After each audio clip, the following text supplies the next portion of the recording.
Hello friends and followers, and welcome back to a new raw video. We are here in the big factory.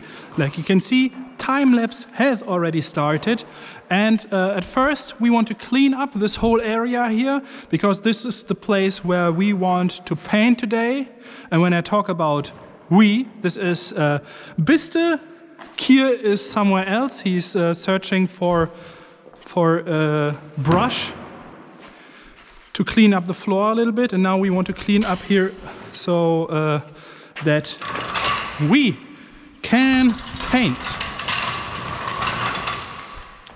Yo friends and followers, and voiceover Smoe is there as well, and as this is not a cleaning up channel, I want to speed up the process of the cleaning so that we can start painting very fast. Okay.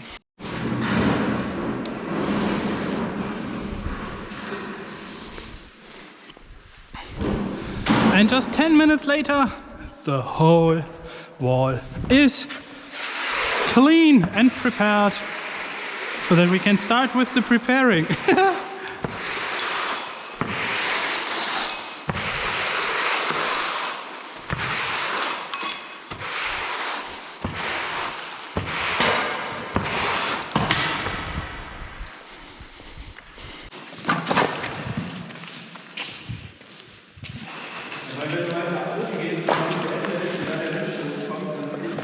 Yeah. Okay, colors. Which colors do we have? Caps, signal white, black,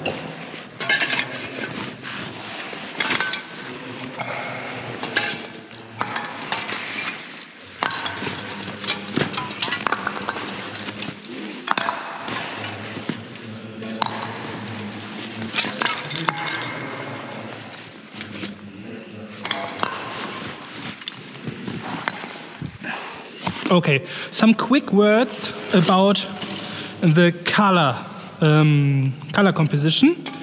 I want to go with dark fill-in that starts with wine red, goes over Imperator from the Montana Black series, over Ancient Pink,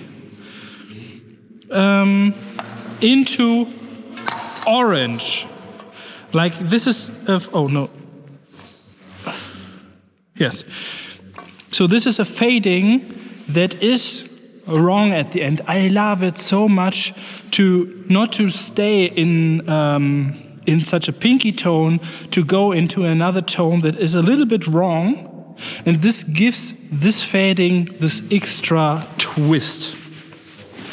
This will be the color for the drop shadow, because we all will have a color that is pretty similar to malachite on the wall soon after the first lines.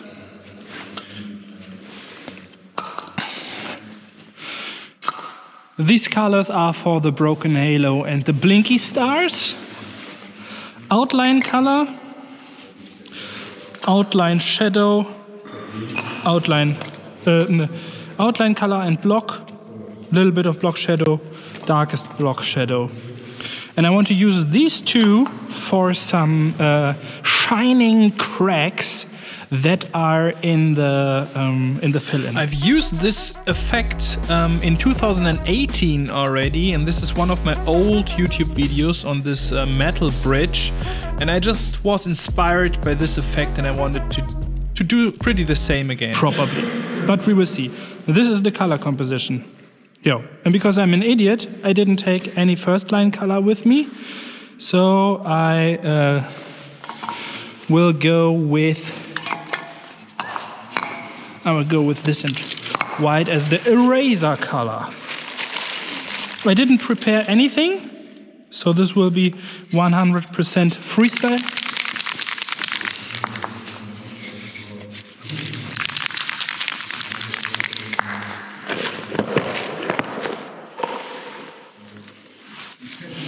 And to get some extra grip for the spray can, I always love it to have a second glove over the over the glove, so this makes the hand real sticky and you can grab it better. Okay.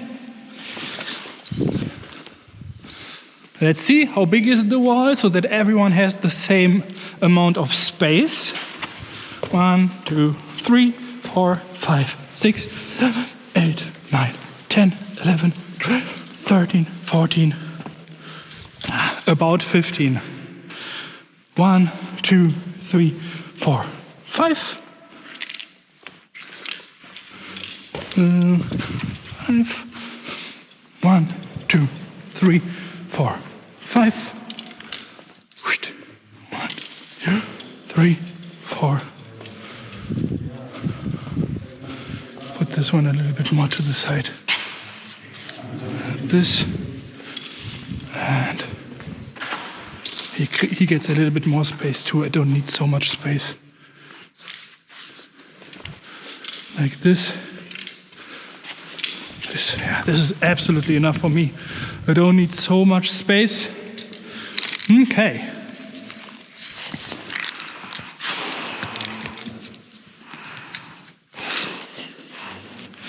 Okay, it's time to make the first decision. In which direction will I lean the S? And as there is already another S in this room, I just watch back. Okay, this is because there is this Graffiti from Dying Light 2. I made an advertisement for them at the beginning of this year. I will show it to you right now. And this S is leaning more to the right side. And as I wanted to have a different S in this room, I wanted to lean it more to the left side. But I will make a comparison between this S and the other S so that you can understand it. What I mean with the leaning of the single letter at the end of this video. The shape of my letters is based on my tool theory. Like there was an imaginary calligraphy pen, the oversized calligraphy pen, and this imaginary pen made this letter. So this is why it has thick strokes and thin strokes. And this is my tool theory. So my letters are always based on an imaginary tool that is writing like a tag, like a gigantic tag, writing the letter to the wall, and the outlines, or in this case the first lines, just make this idea visible.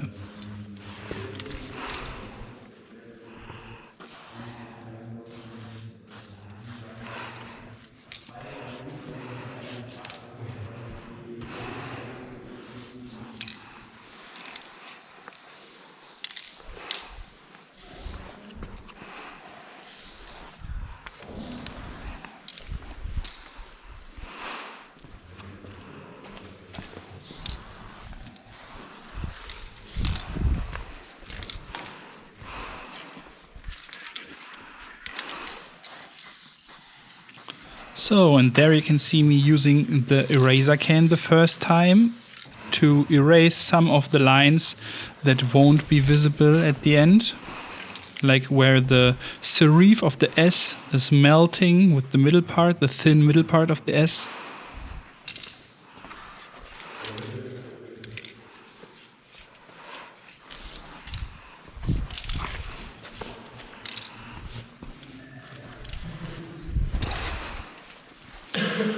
I already knew that I want to bend the left side of the M so that I create a possibility for such a long skep.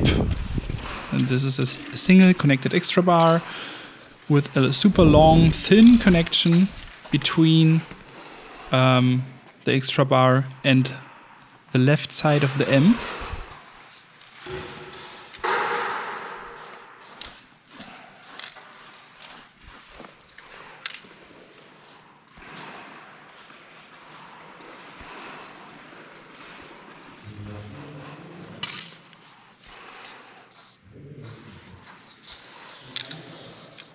And as the connection of the skep was covering the edge of the S, it is always so much nicer when all the edges are still visible, because at an edge you always change the direction of the outline.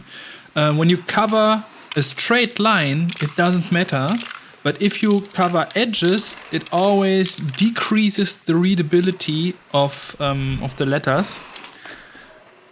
And this is why I try to show as much edges as possible.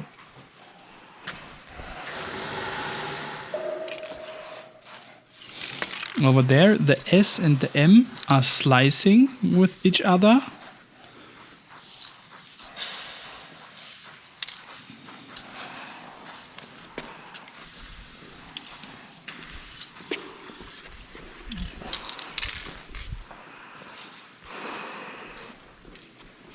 So we already got a mix of slicing, overlapping, and melting. Like always, melting only in tiny spots. Yeah, and the M is now leaning to the right side, and I created the first rhythm. So when the S is leaning to the left side and the M is leaning to the right side, I already know the angles of the following letters, because the O will be leaning to the left side again and the E will be leaning to the right side. So this is a rhythm of the angles.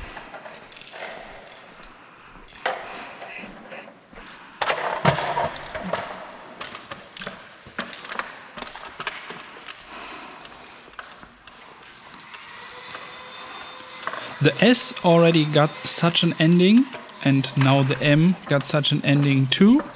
The next decision is that every letter will get one of these endings.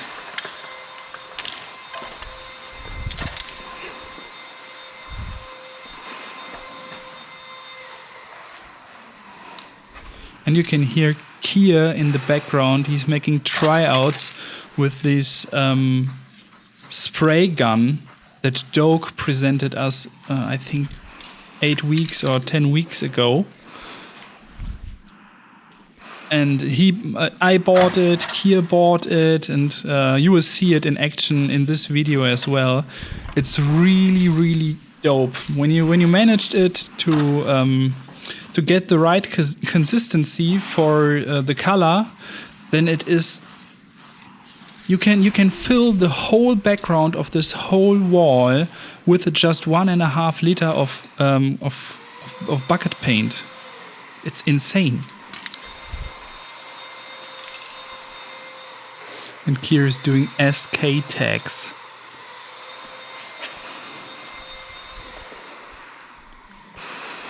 For our 2-man crew. Smoe, Kier, SK.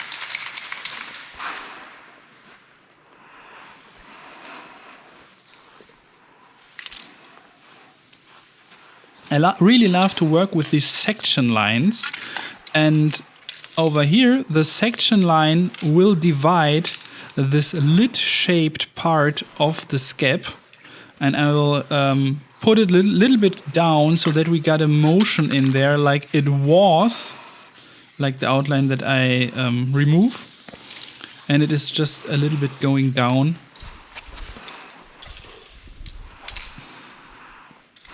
I like it.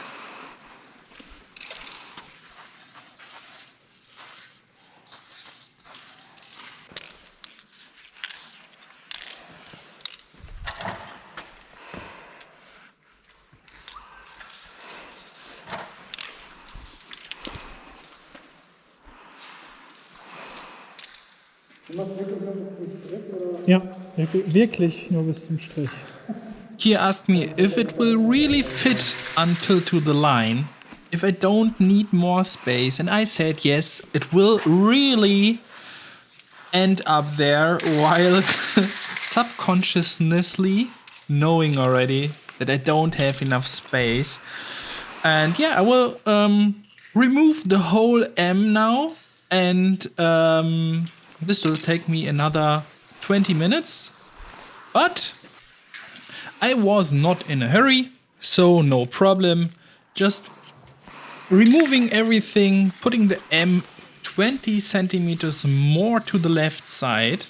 And now I even created another super interesting rule for the right side of this piece, because now the left side of the M is sticking into the mouth of the S. And this is something that I've done several times. This is a rule. If some of the letters have other parts of other letters in their holes, this is also a rule that I want to repeat on the other side of the piece. And basically, all decisions are already made with the first two letters. I make decisions about the shape of the letters, how edgy are they, how round are they, and which extra elements do they have. And if I want to go with a symmetry, and I want to go with a symmetry in this graffiti, I want to make it mostly with a mirrored symmetry. This is an axis symmetry, which means that I use the letters on the left side, I mirror them to the right side, and build new letters out of the shapes that we already had on the left side. So it's a mirrored symmetry that copies all significant elements from the left side to the right side, while still being transformed into different letters. Like the O is made out of the M, and the E is made out of the S. And this is a mirrored symmetry. So all decisions were already made on the left side. On the right side is pretty easy.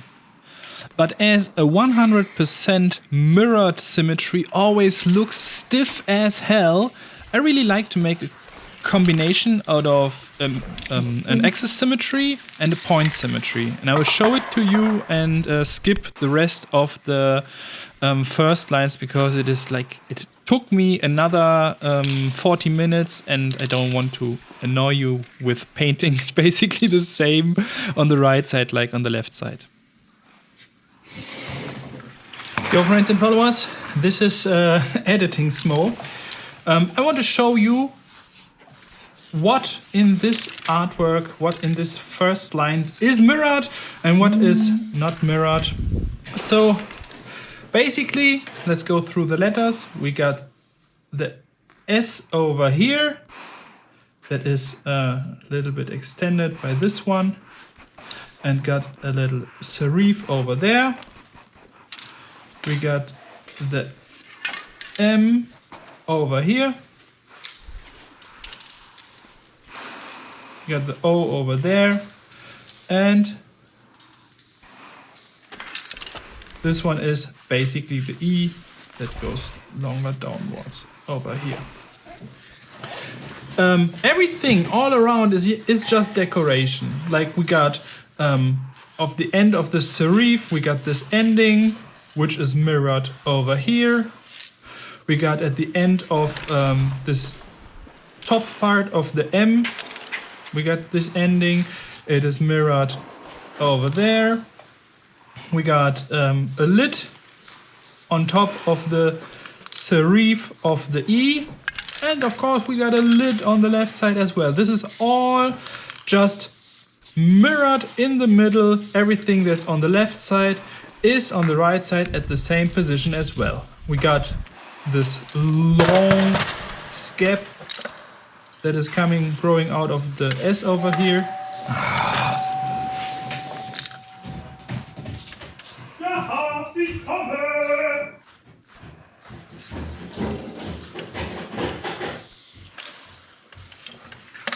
Okay, this was the postman. The postman. But as if everything was just mirrored, it would look so stiff. And this is why I really love to create elements, like for example this scab over here, that creates that creates a motion because it is going downwards and has the same angle like the right side of the M. And over here we got a scap that is growing out of the O. And this is a point symmetry because what is on top of the left side is at the bottom of the right side. And another super interesting thing is I could have made this long scap over here that is growing out of the M, the same over here, and let it grow into this long part of the E. But I thought this might be boring, and so I changed it like the scap is becoming the long part, while the E is going downwards and is becoming this part that is the end of the scap on the left side. This is so funny. Yeah, and I just wanted to show you these ideas and this stuff that I'm thinking about. And another part is we got this part of the M that is in the mouth of the S, and I could have put the O into the E, but I thought it is more interesting if I put the E into the O. Yeah. And these are my thoughts about the letters. It's always a combination of different symmetries, of repetition of elements, so that it all looks so harmonic and has this clean and ordered expression. Okay, back to the video.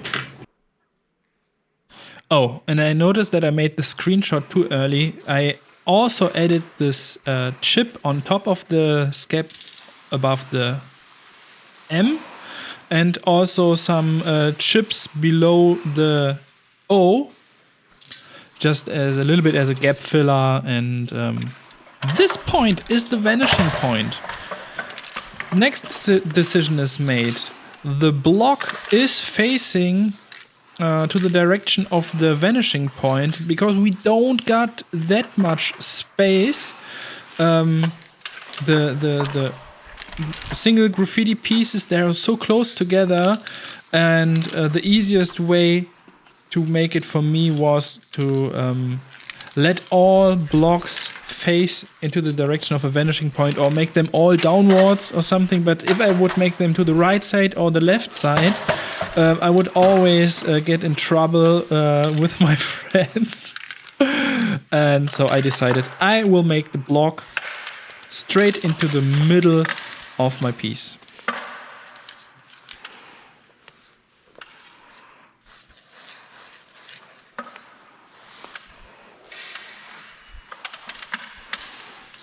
Oh, and I decided that the serif of the S should get a little bit more thickness, so that the gap between the S and the M is as small as the gap between the O and the E.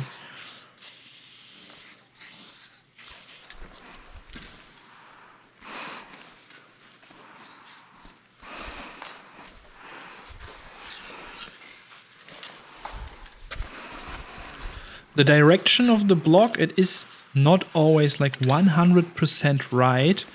I just do it basically into the direction of the vanishing point, because sometimes it looks wrong if you do it right. Sometimes you just need to make it a little bit crooked. And this is totally okay. Don't overthink stuff.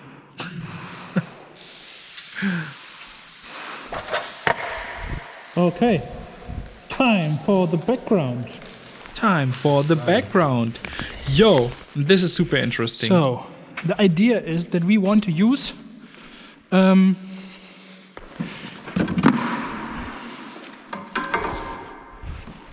this apple. No.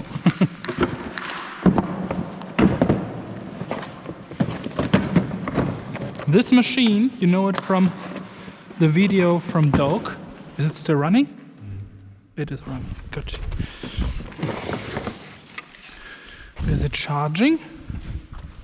It is charging. Perfect.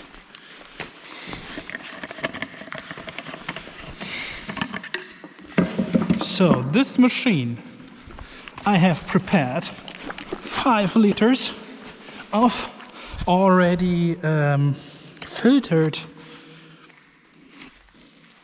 5 liters of already filtered.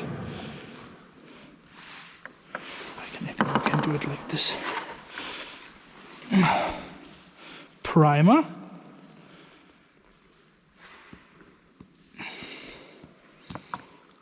And we want to try it first with a 50-50 mix.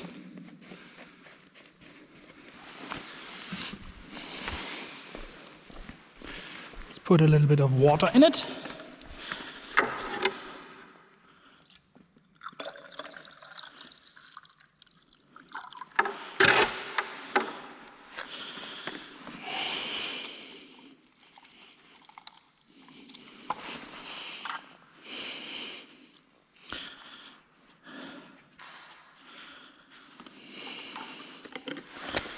I changed the position of this tiny pipe that soaks the color because I will mostly paint above our pieces. So yeah, this makes more sense.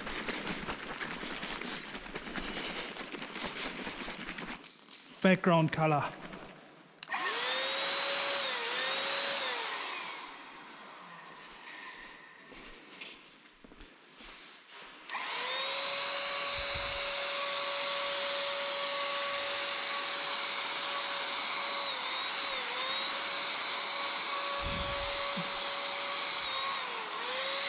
Perfect.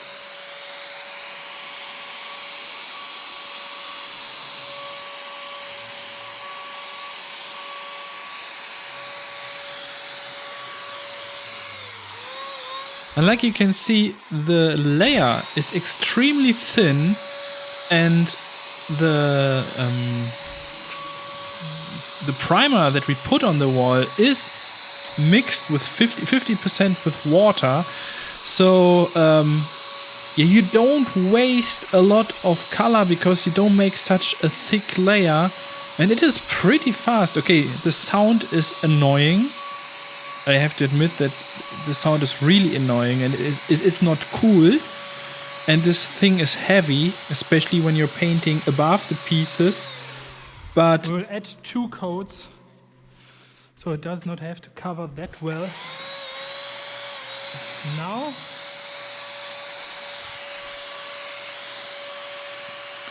but what I didn't know at this moment is that the color it covers better when it's dry than when it is wet. And yeah, I will skip the rest of the painting of the background. Okay, just this part, because you can see it goes even over the first lines, and it's covering so well. And at the end, I used 1.5 liters of my already filtered color to fill the whole background. This is insane. As I don't got so much experience with this thing, with this spray gun, here and there I just added a little bit too much color, and it is and it's dripping down. But we didn't make any fill in or anything, so it doesn't matter. I will just paint over it with the spray paint. And the first color that I use is, I want to make this fading from top to bottom, and I use wine red.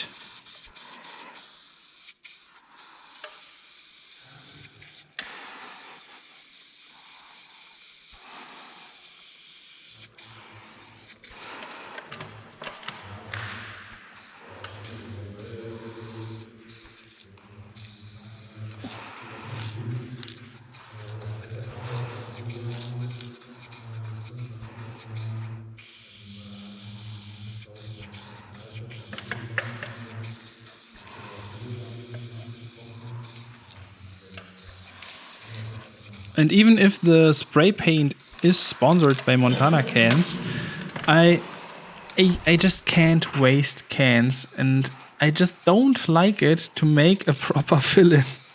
I like it so much more just to use as much color as it is necessary to look good in a photo or look good in the video.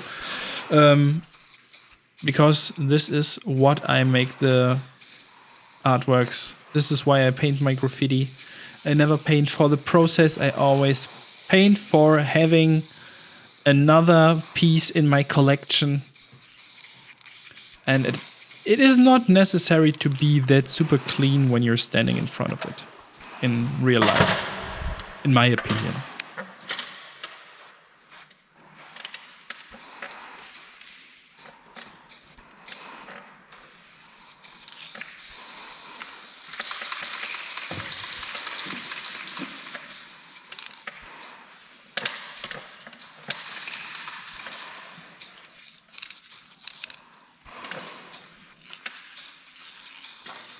Yeah, and I know I said in one of my last videos that it is stupid to use the same color like the fill-in for the first lines, and I exactly did that. Yeah, you need to make some mistakes multiple times until you notice that it makes more sense to use a different color for the first lines. But yeah, like I said, I missed the first line colors. I just didn't take them with me. And there you can see just enough color for the fill-in. And I will work with this effect that the fill-in gets a little bit lighter where there's not so much color on it. I will work with this effect later, so it looks like really like it was on purpose and not like I just want to save color.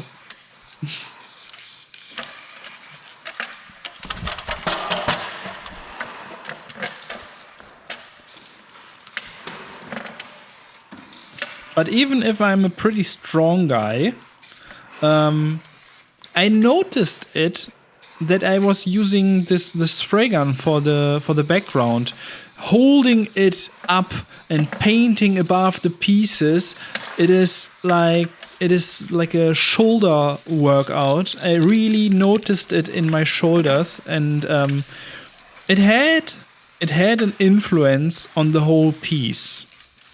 So I think this is the reason why all outlines at the end will be a little bit thicker, like I usually do them, because I just didn't have the power. I'm just thinking, does it make sense what I'm saying? Why does the outline get thicker when I don't got power? But at the end, it's the fault of this machine. The machine's fault.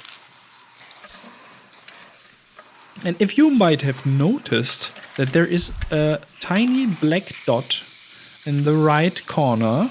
Sorry for those who didn't notice it. Now you noticed it.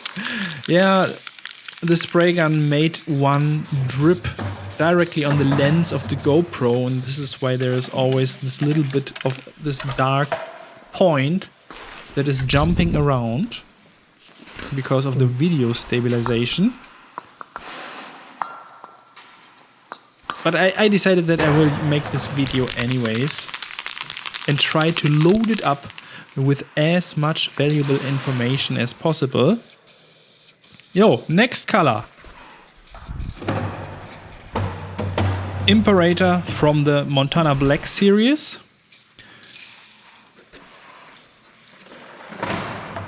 And I like to make one line through the whole fill-in first, so that I know until where I need to make the imperator color. Because painting itself sometimes is such a meditative process that you just forget to stop painting, and then suddenly you fill too much downwards. And if I got this the height of the fading marked out, it always helps me.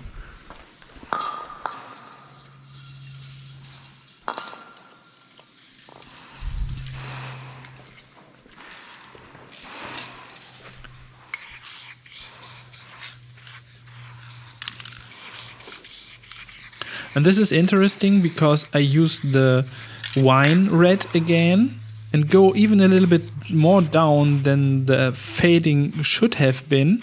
But this gives some extra information at this point, because you can show that the serif of the E and this long scab that is coming out of the O, that they are slicing at this point, and the fill-in helps to make it clear at this point that at this point there are two different elements slicing.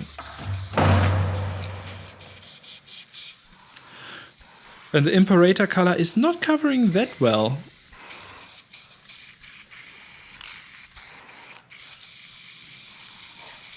So it becomes really, really light when you just do a little bit of fill in.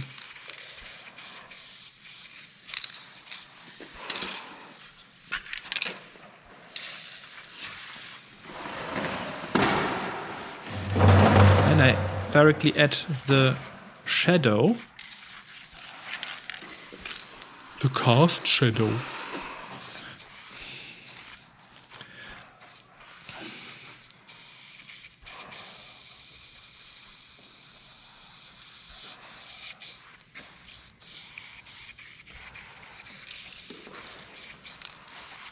But I think I will never stop using the wrong word, the drop shadow. Because everyone knows what I'm talking about. When I'm talking about a drop shadow, I'm basically talking about a shadow. And this cast shadow thing, at least leads to so much confusion.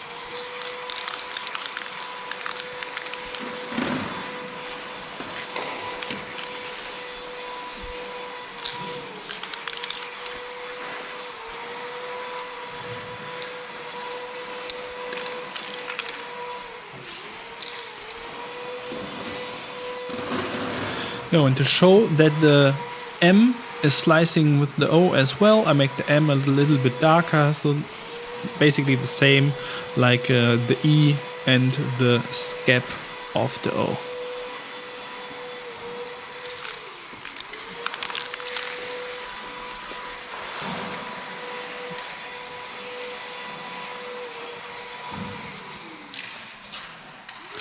And the drips will be visible until the end.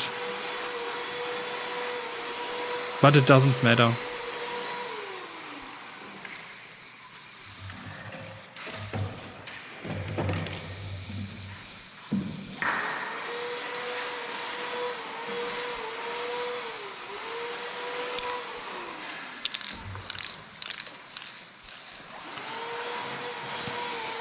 I know that there is another spray gun. A lot of you already sent me the link to this other spray gun, but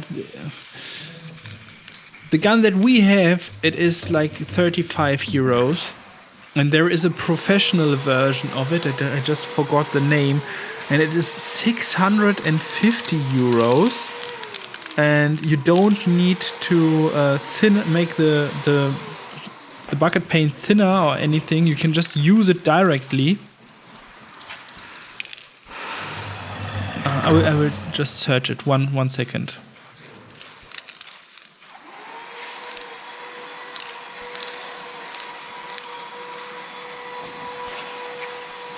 I was just thinking about that because of the sound, and I found this picture because Gesser has sent it to me, but the sound it is not better at all. I think it is even more annoying. Yeah, okay.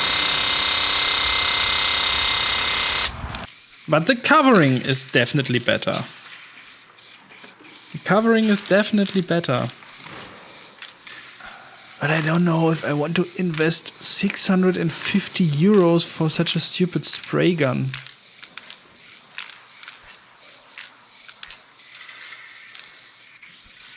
Probably yes. One day. Because without all this making it thinner and drips and stuff, this would be so cool if... And you would just need to take a little bit of white with you to prime the wall when it's a dark wall or when it's a bricks wall. And then you can directly paint over it. This would be so cool. But expensive. And I don't like expensive. Probably I will not buy this expensive version.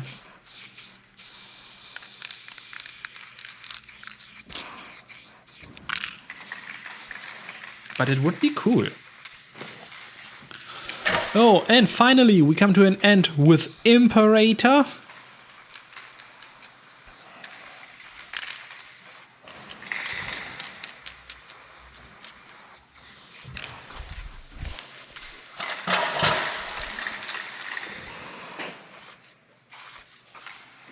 And I'm painting the whole time with the standard gold cap that is already on the Montana Golds. And it's a pretty good cap to be honest. You can make real thin lines with it, and it is not that thin that you still can make some good fill-ins with it. So it's just the right middle medium standard. It can do everything cap. Wow, this would be a funny experiment. Painting a whole artwork, a whole wall, just with the standard cap. Because I think this cap discussion is extremely overrated. Same like the low pressure and high pressure discussion. At the end, you can paint everything with everything. You just need to be a little bit flexible. Make some strokes with the spray can, get used to it, and you will be able to paint even with a fat cap. Whole piece. I know a lot of dudes out there who are just painting with a fat cap, but this has more the reason that they are under pressure to make it real fast. Ancient Pink, the next color.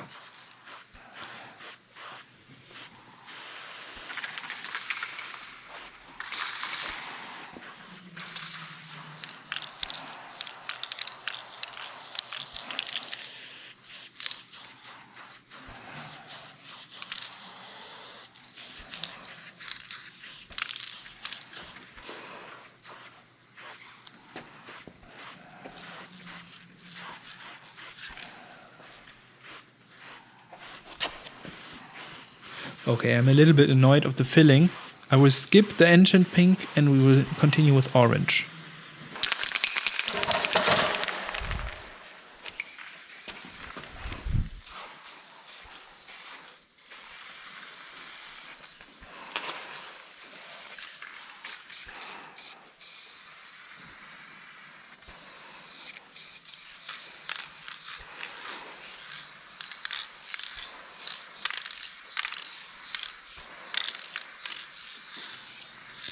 I will leave the whole orange in. Even if I think that filling in letters is such a boring part of the process. I would even, if I had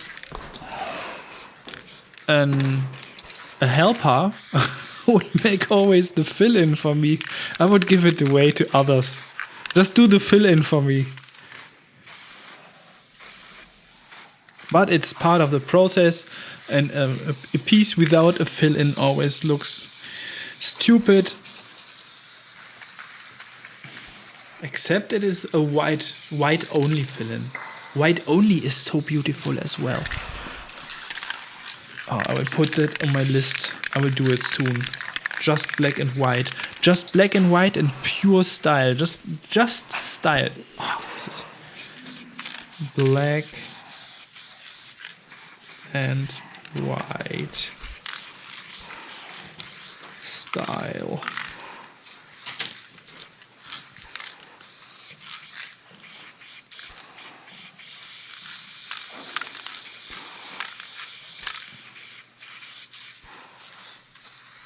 You can write down in the comments what is your favorite part of painting a graffiti piece. Is it the fill-in? Is it the blocks? Is it the final effects? Or the first lines? I know there are a lot of people out there who are so much in love with first lines and they think that everything else afterwards is just work, while making the first lines is so much fun. My favorite part is sitting in front of the final piece and staring at it. And sometimes even standing up and just adding a little bit of shadow somewhere where I missed one, because I always miss a shadow, miss a block. I don't know. Am I getting old? What is happening to me? Back then this just didn't happen. When my letters were still not that beautiful like they are today because of so much experience, I never forgot a block. And now it happens to me nearly every time. Terrible. And in this artwork, I can already tell you that I also forgot a shadow. So annoying. But I will not tell you where it is. You can find it at the end.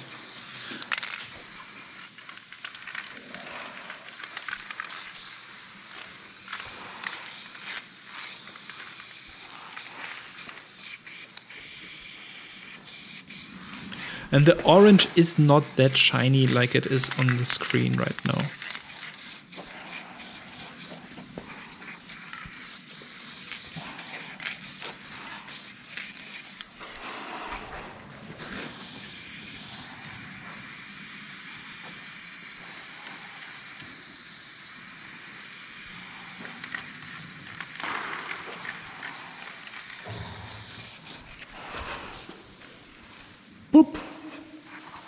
Boop.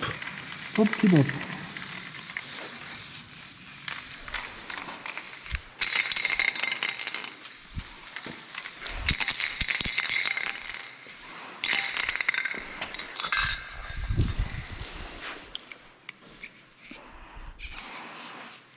And Kier, he's painting so good this day. So good.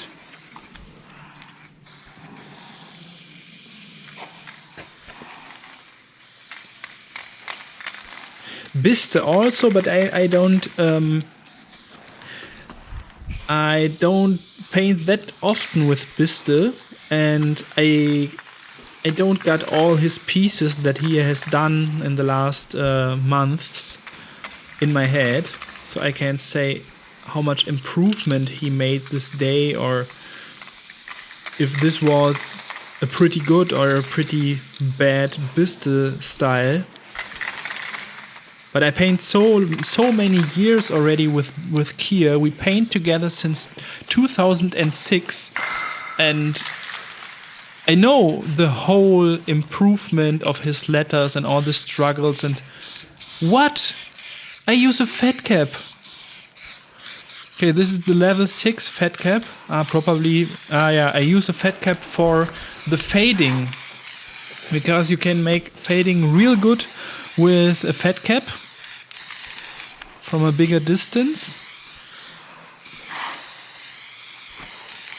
I just dust a little bit over the ancient pink.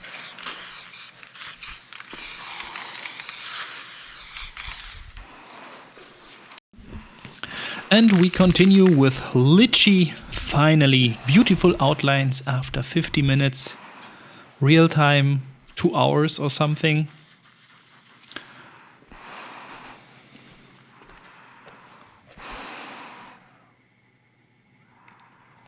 And I was so happy that I took the camera with me. It was a Sunday painting, and THÖSER asked me if he should come with me so that we make a proper YouTube video about it. But I said to him, no, please, just let us leave it open if we publish this video or if we won't publish it. Because sometimes making the YouTube videos, especially when you got a cameraman over there and when you're thinking about different camera angles and all this stuff, it kills a little bit the vibe, and I just wanted to paint.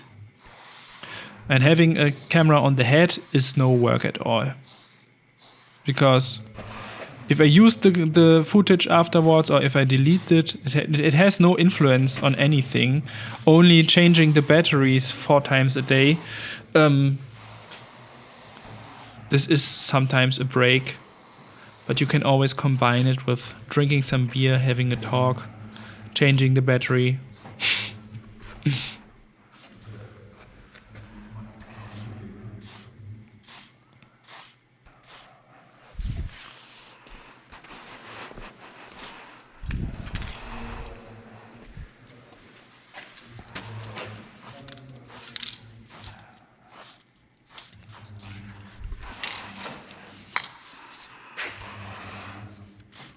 Directly doing some cutbacks.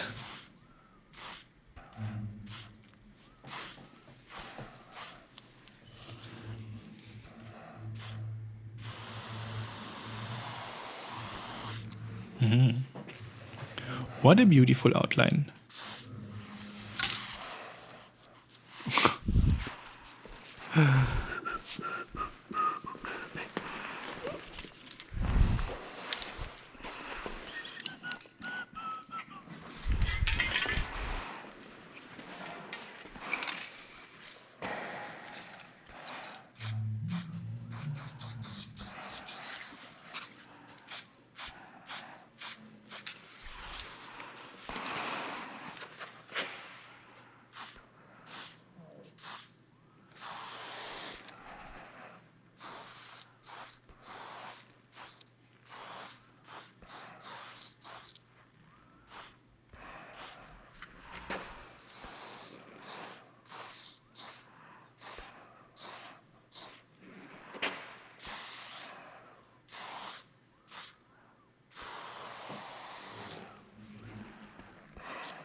It was absolutely not necessary to cut these parts at the S, but it made me feel better.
Now it's aligning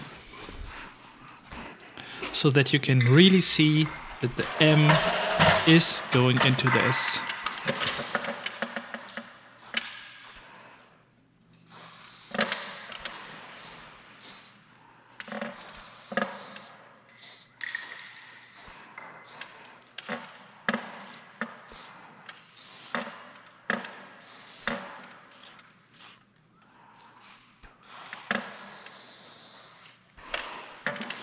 I had a longer discussion about pushing lines and pulling lines with T2Sugars. He's the guy that I painted the avatar video or the avatar wall. I painted a video. Really, it's so crazy. Nowadays, I paint videos and I don't paint walls because everything's at the end of video. I painted the avatar themed graffiti wall with him. And we were talking about pushing and pulling lines and that there is such a difference because if you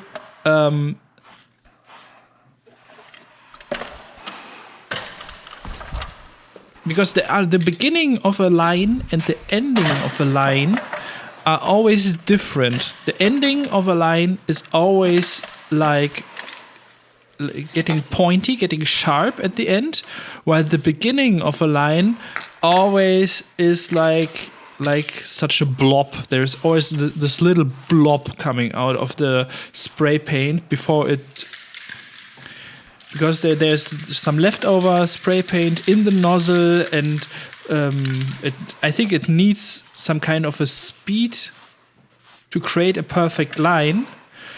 And when you stop painting, the pressure gets down and the line gets thinner at the end. And if you, like there you can see it. If you start a line always starts fat while a line ends pointy. And it is so important when you want to have a real pointy ending of a line, you have to pull the line.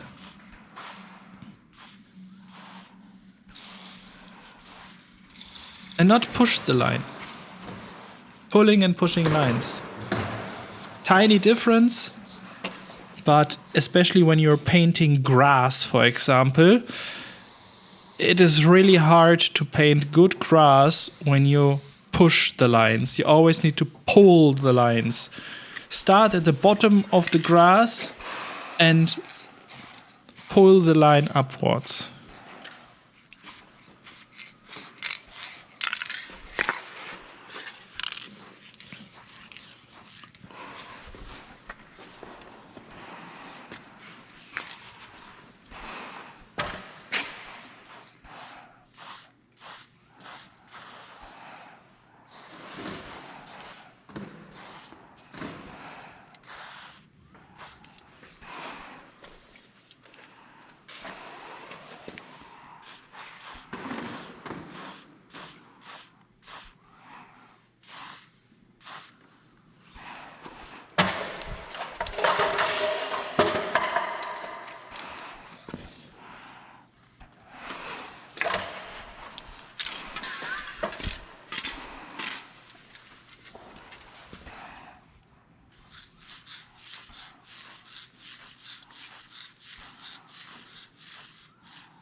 Of course, it would have been so much more clever to paint all the shadows within the fill-in before and make the outlines afterwards. But you can see over there the spray cans, they are so precise nowadays that you can even make it afterwards, even when the outlines are already there.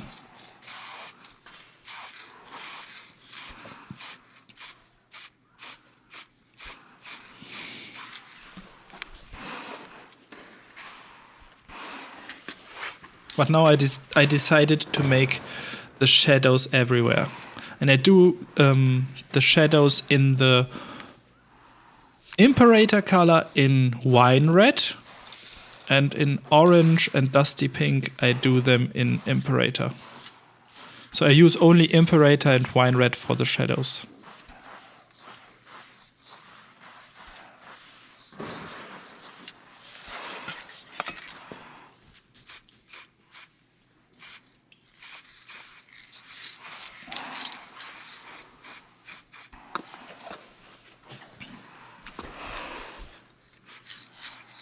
This is imperator, because the ancient pink would not fit, and I did not have any darker orange with me, so I had to make it with imperator. Because the ancient pink, it has a lot of blue in there.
The thin connection of this gap is a little bit bigger on top because there is a tiny block. I love to paint with these tiny blocks within the piece. So if there is one extra element or a letter overlapping with another letter, it needs to have a tiny block. It looks so much better. Yeah, and this outline, it just didn't fit to the swing of the S, so I had to change it a little bit.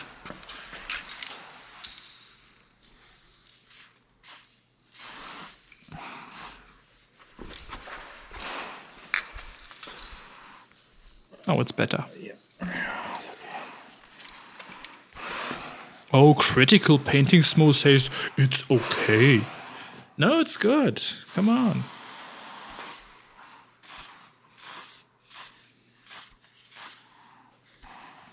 What I notice very often is that I'm extremely critical to myself while painting, and I'm my worst enemy. And when I come back home or when I see the artwork the day later, all the quote unquote mistakes that are in there, they are all not that terrible like I thought they are.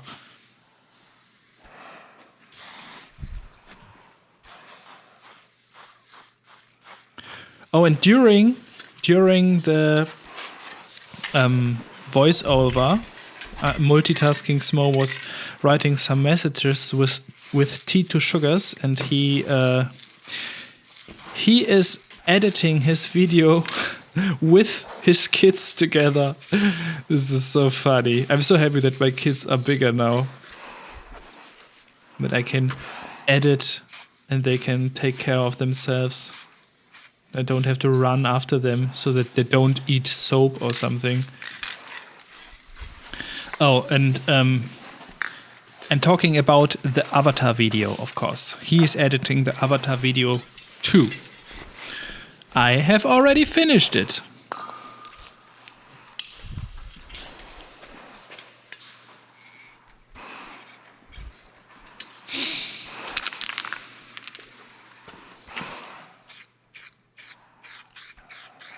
And doing cutbacks within a fading is always a pain.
No, please. Don't destroy it. It's good.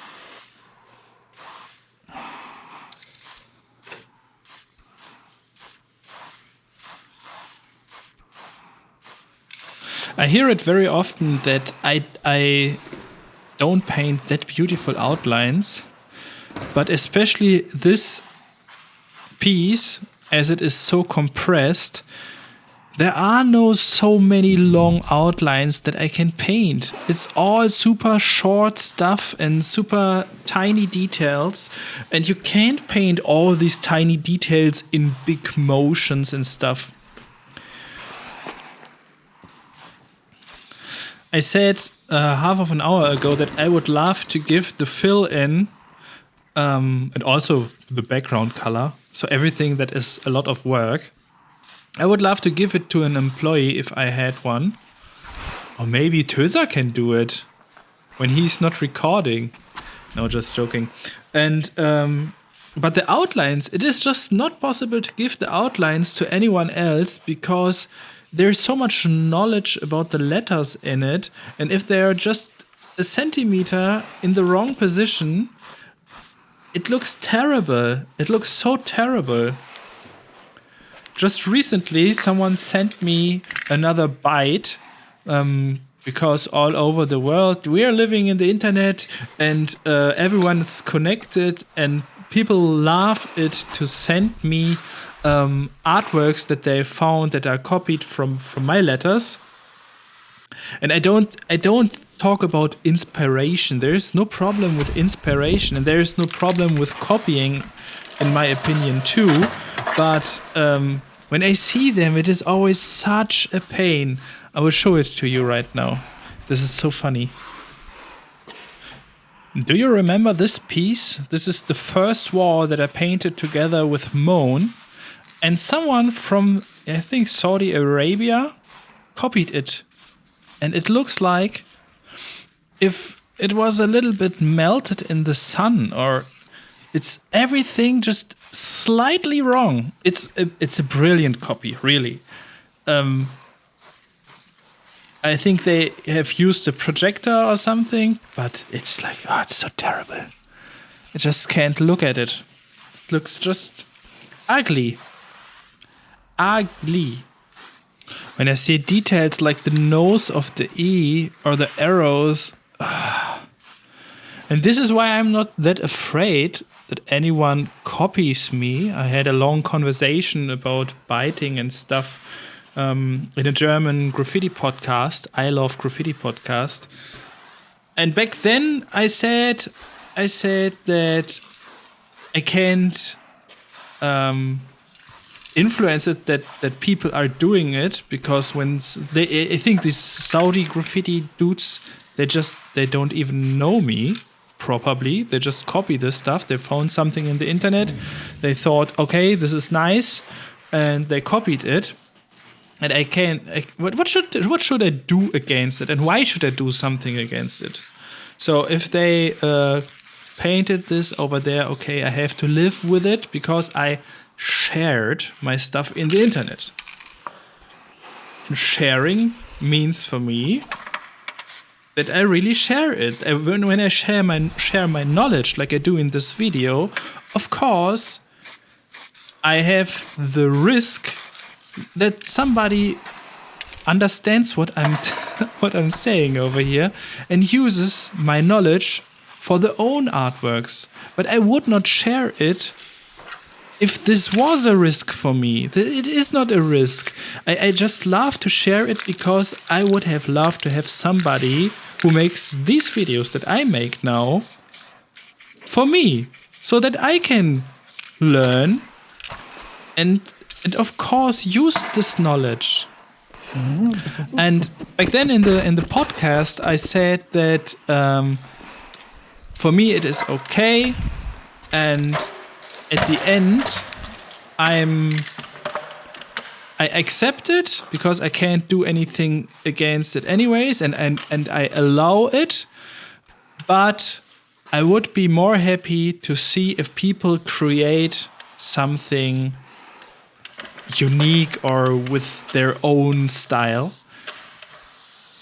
And nowadays, I have to say that I would even disagree with that. No, I want to see one day that someone copies my piece in a way that I say, wow, this is flawless. Or even better, not just copying, or even understanding all my rules and creating something that looks like it was from me, but it is not from me, with ideas in it, in the letters, that could have been my ideas. This would be so cool. This would be really, really cool to see. But I think the Saudi graffiti dudes, no chance. They won't make it. Yeah, but this is the problem with sharing. I always, when I share something, when I take care about to give you as much knowledge as possible, you should use it. Use it. Please feel free to use it. Because otherwise this just would not make any sense. Why should you see this video? Why should I do this video when everything that I show in the internet is just for admiration only? No. I want to teach.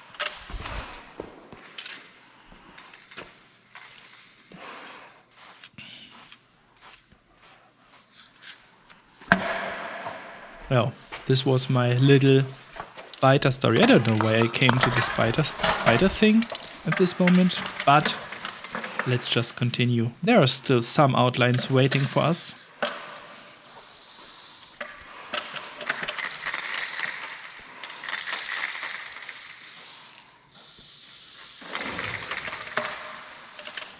And I got a whole folder with these copies. It's so funny. If you find some copies of me, please send them to me. I will not be angry about anyone. Don't be afraid that I write mean comments or anything. I just really like to see the interpretations of my letters, because this shows me at which points people just don't understand what I'm doing. I think I will make a whole video about these bytes by the end of this year, maybe.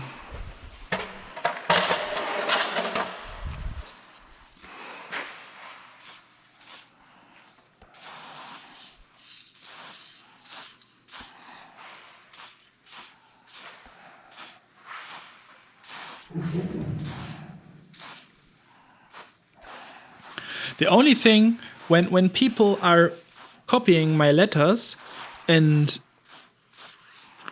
showing them in the internet, and they know me, just in case they know me, it is of course more respectful to tag me in it, so that I am informed, that maybe I can write a comment underneath it. But I think I can't assume that people who are stupid behave in a clever way, or that people who are respectless behave in a respectful way. We can't change it, so we have to accept it. And not everyone on this planet is clever, and not everyone on this planet is nice, and some people are just stupid assholes. It is sad, but it is like that. It's especially sad for them. Yay! And I got a message. My wife is back in Germany, because she was in Turkey doing some holidays with my daughter and my mother-in-law.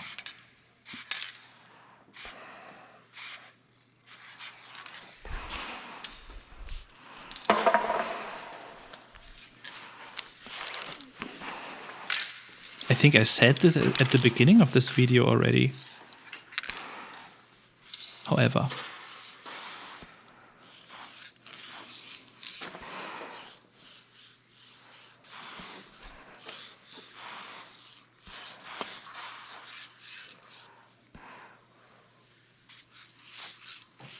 I'm so happy that I was not there. Painting is so much better. And I never had such a productive week like I had this week. I finished the big wall for the Mio Mio company video.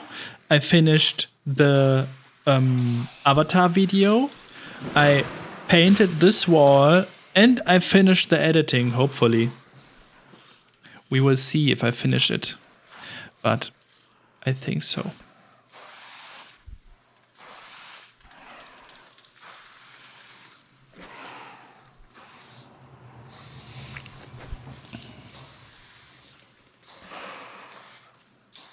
And now, as you are at 1 minute 20 and you're still listening, I will tell you a little secret.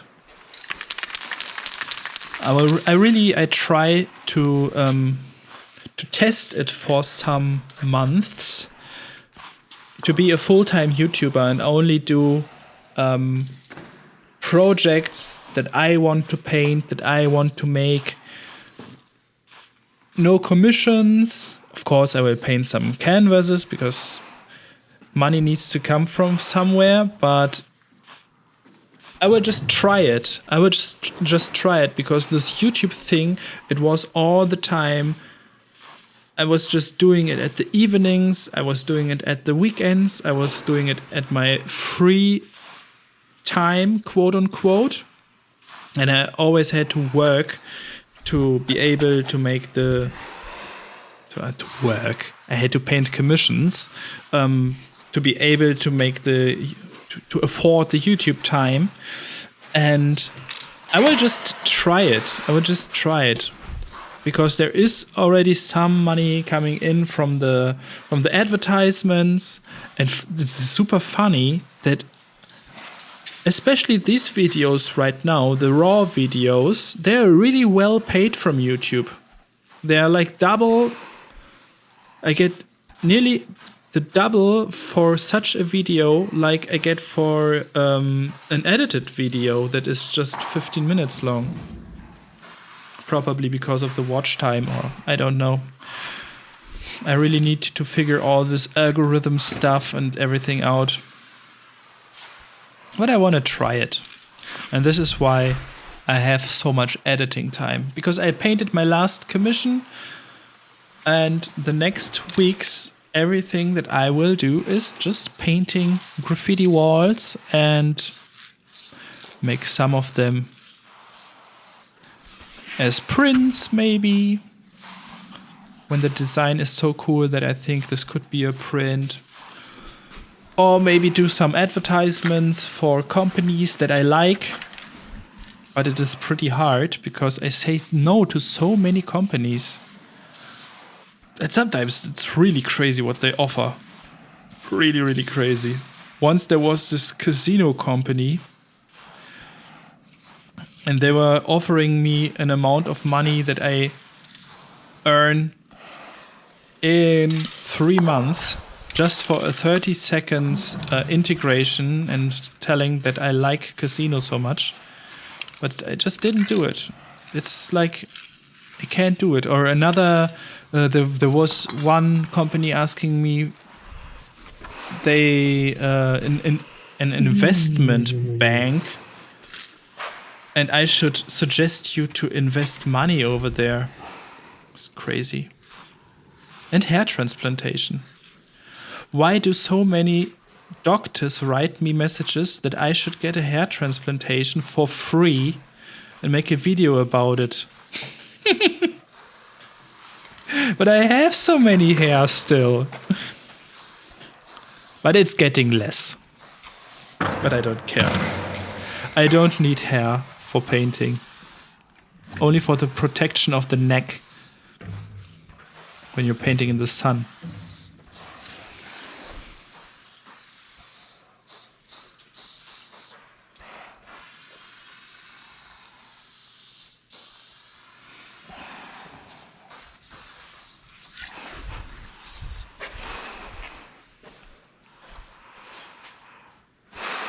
Outlines are done! Yay!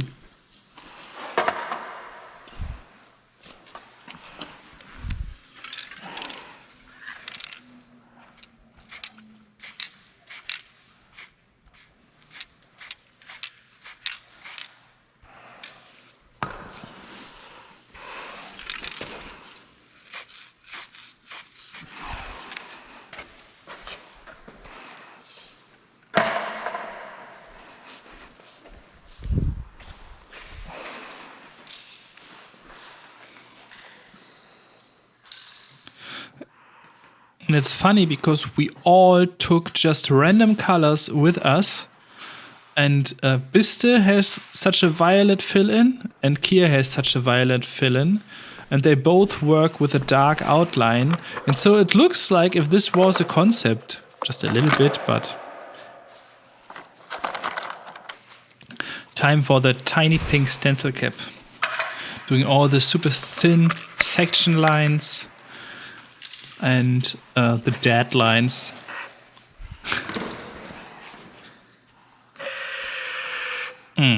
Section line. And the thin line within the slicing, I called it... First I called it the farthest line, because my father once told me that if two letters are slicing in such a way that there should have been a line as well. So I called it the farthest line. But dead line sounds even more stupid, so I call it now the dead line.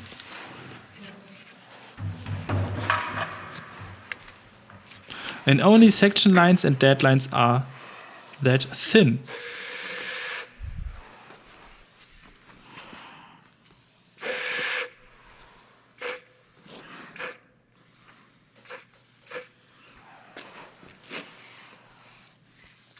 If you want to get such a tiny pink stencil cap as well, please check out the video description. All tools that I use are linked over there.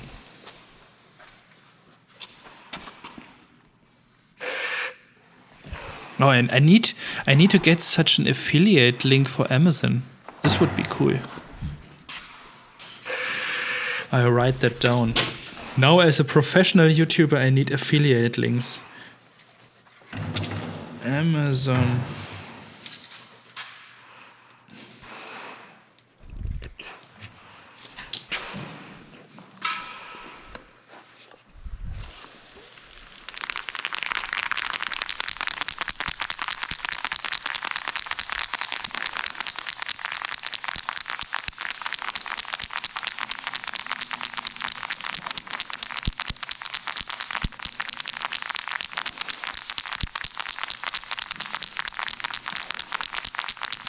Time for the blocks, for the shading of the blocks.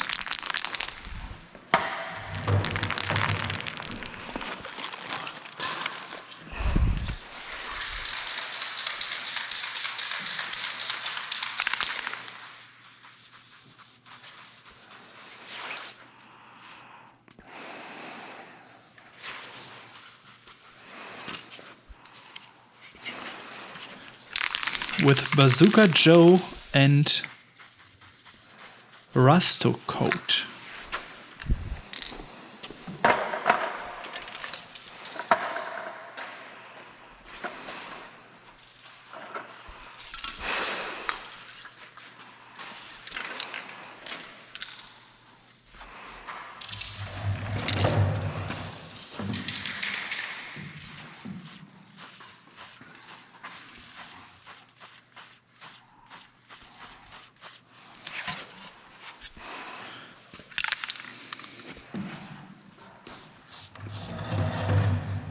But right at this moment, I noticed that Bazooka Joe, it just does not look that different to the lychee color. So I will not use Bazooka Joe anymore.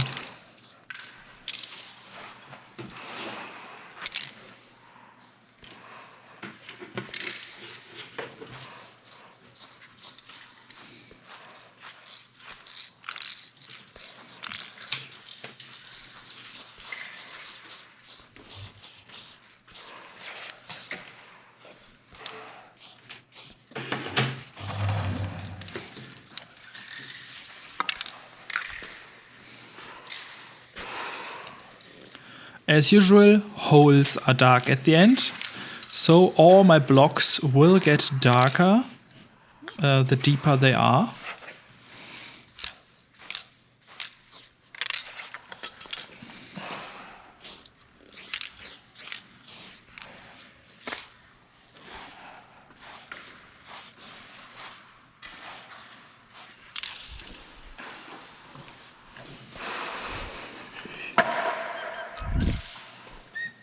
But as I noticed that I don't want to cut that much. Of course, you can paint and cut back, paint and cut back, but you don't have to make everything harder than it is.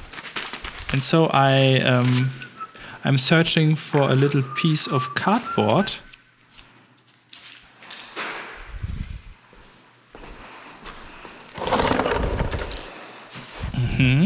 Is this good?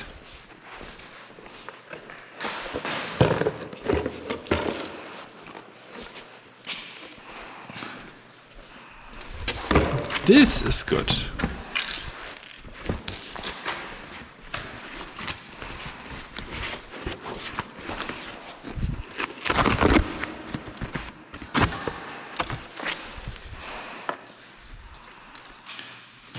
Putting the lid on the container.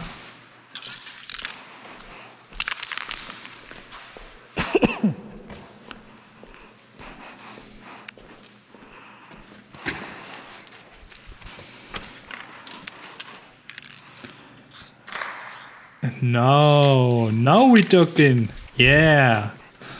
Sharp edges. Brilliant.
And no, I did not fall asleep.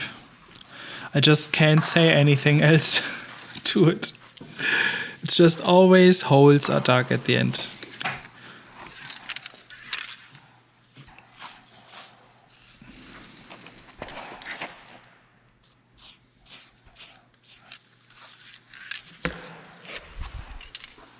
But all the outlines will also get a white reflection on it. Because, you know, I love to make the highlights on the outlines and not within the fill-in.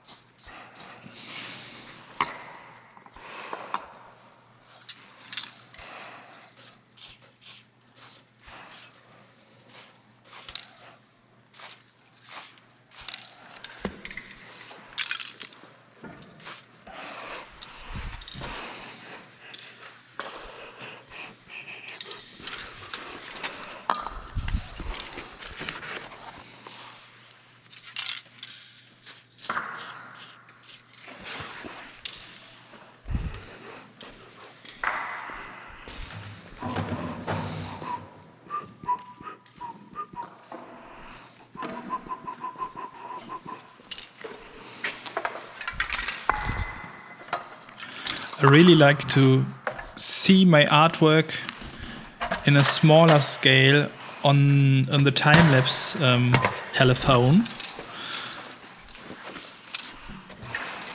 because you get a better feeling for it. It helps so much. And I was already thinking if the Raster coat is dark enough, or if I need an even darker color to give it more contrast. Because somehow this all blurs so much together, and just like, it's not extreme enough.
Here and there I had to make the outline a little bit darker, because otherwise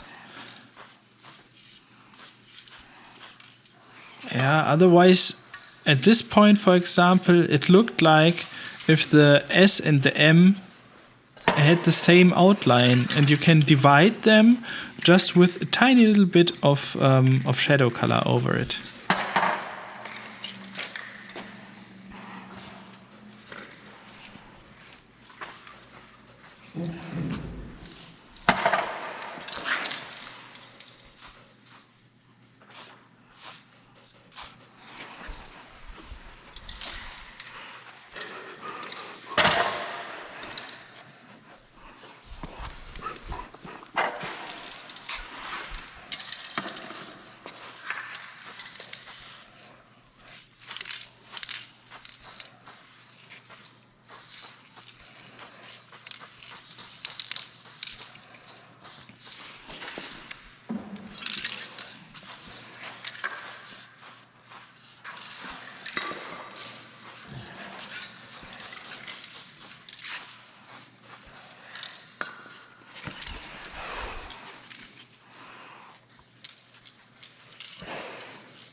Nice.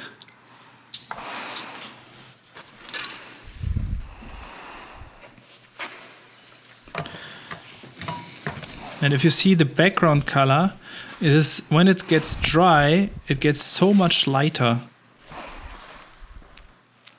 Now you can't see it.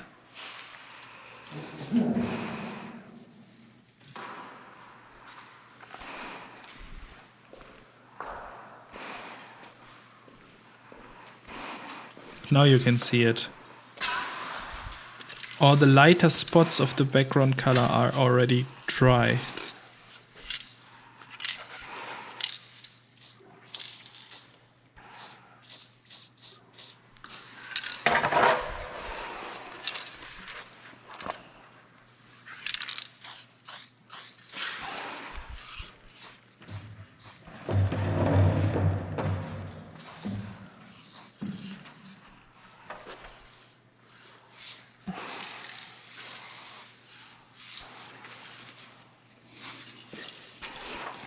Oh, and I use the level 1 skinny cap from the Montana Can's level caps series.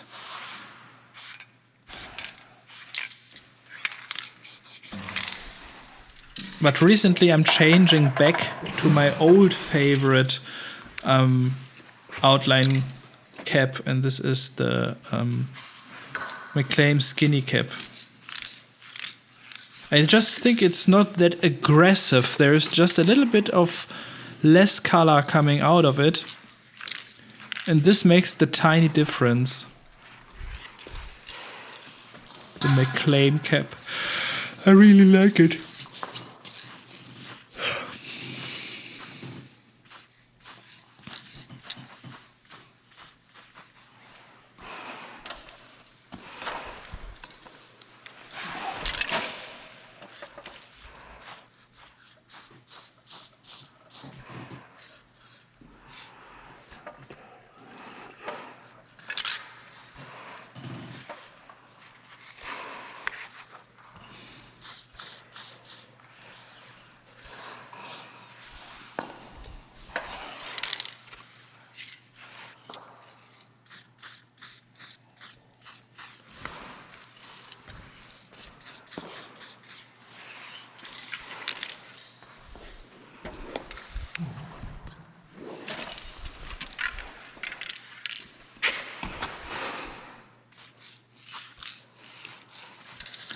This part of the block is facing downwards, so it is all in the darkest color, or in still the darkest color.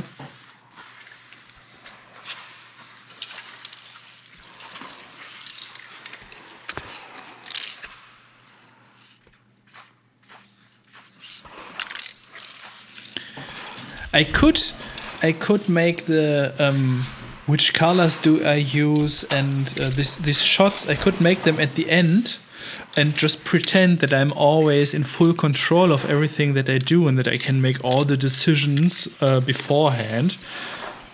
But I think it's so much more real to show that you want to use some colors, but while trying it, you notice that it just does not work in a way that you expected it to work, and you have to make some changes. And I think this is the most interesting parts of every process, when you see someone trying something and it just does not work out like planned, and seeing what kind of changes does this person make so that it all looks at the end of, or has the functionality at the end that was planned at the beginning.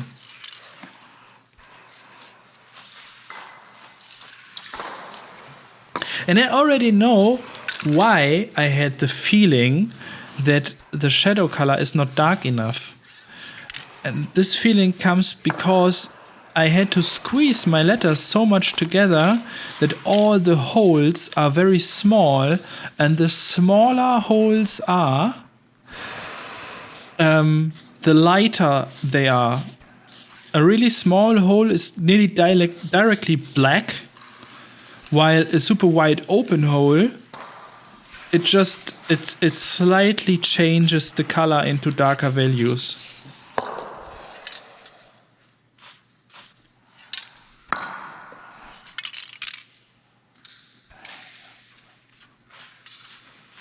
because these are all just super small holes. They just need a darker shadow. They need a darker shadow.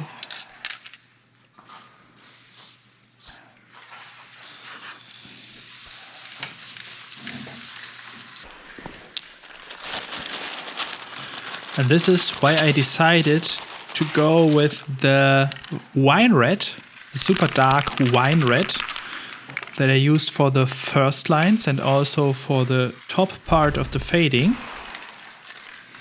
And now look, attention, attention. This makes everything so much better.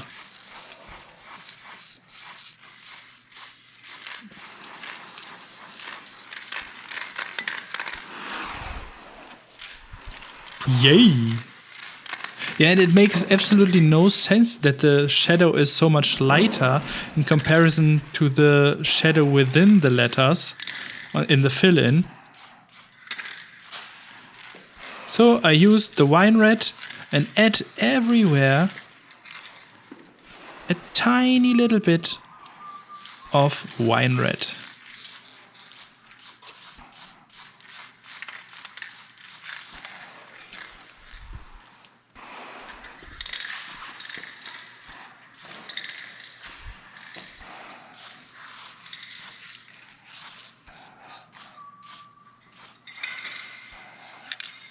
And I do it with the McClaim cap, with the white super skinny cap with the gray dot. And this is, I always painted with this cap, and I got the most control about this cap. And I changed to the level caps because I thought that they are somehow better, but I'm so used to this cap. I think all the next artworks that I paint will be made all the thin lines only with the McClaim cap. It was nearly forgotten for some time that it exists at all. And somehow, some days before, I painted with it again. And I noticed how nice it is.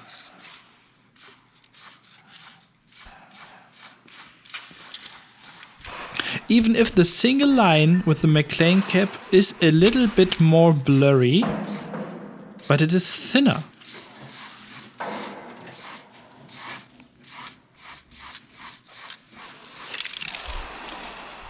Yay, this looks nice.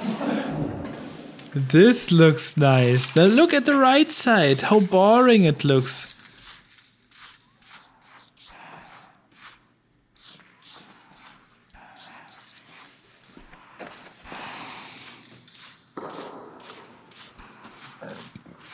It was so necessary to add that.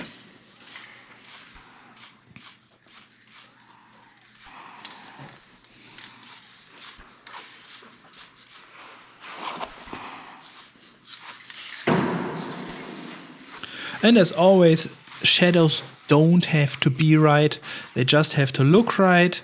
So probably it is all a little bit wrong, but as long as it looks right, everything's fine.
I just can't say it often enough.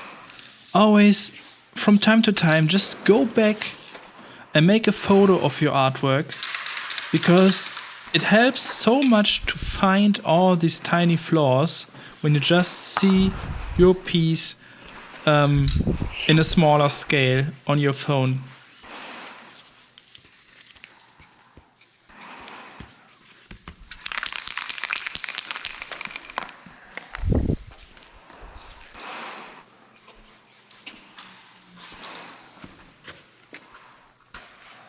Oh, finally, the white highlights. Oh yeah. This is shock white.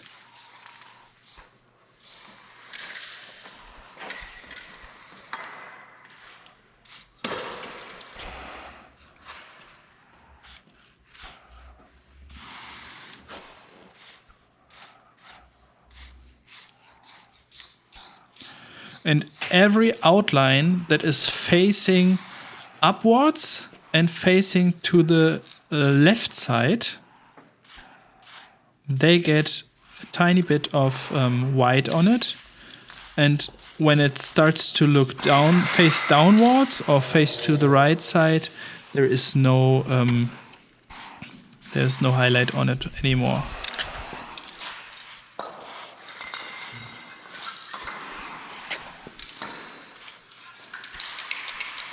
Because my light source is at the it's above the piece and at the left side, so all shadows are facing downwards to the right side and all highlights are facing upwards to the left side.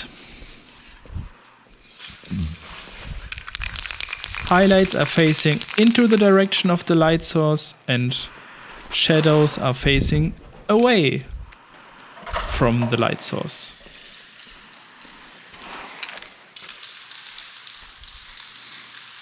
Ah, yeah, and this tiny bit of dust gives the white so much more shine.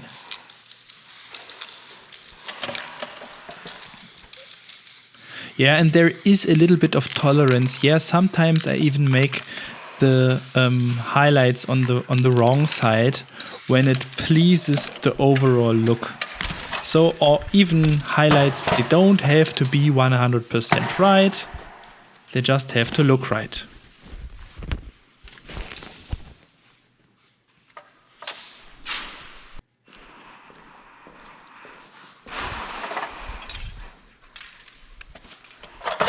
Okay, I was probably taking a little rest or whatever.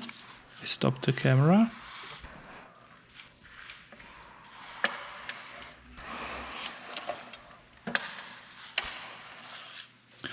Yeah, I would say this outline is still facing upwards, even if it is facing a little bit to the right side, but there is some tolerance.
And over there's even some highlight on the block, directly besides the shadow.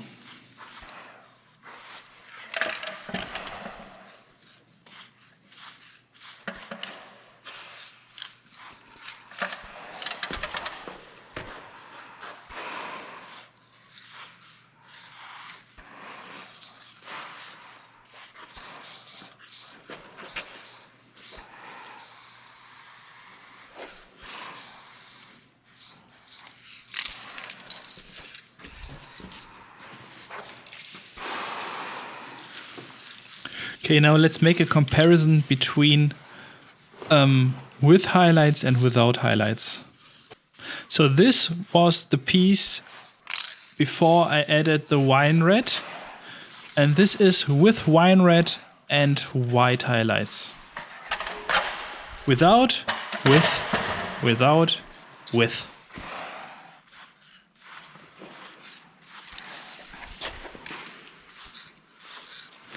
So the difference is not super extreme, but it is definitely visible, and it definitely gives the whole piece this more crisp look.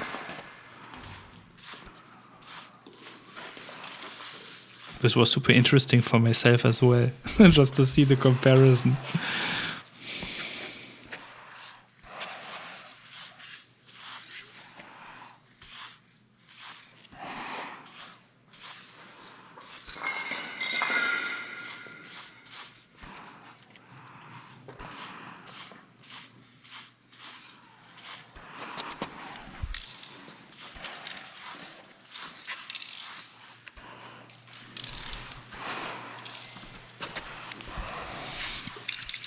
And I'm already looking forward to the drop shadow, the cast shadow. The shadow on the wall of the piece. Yes, it's a cast shadow. Cast shadow.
Yo, and time for Malachite Dark for the shadow on the wall.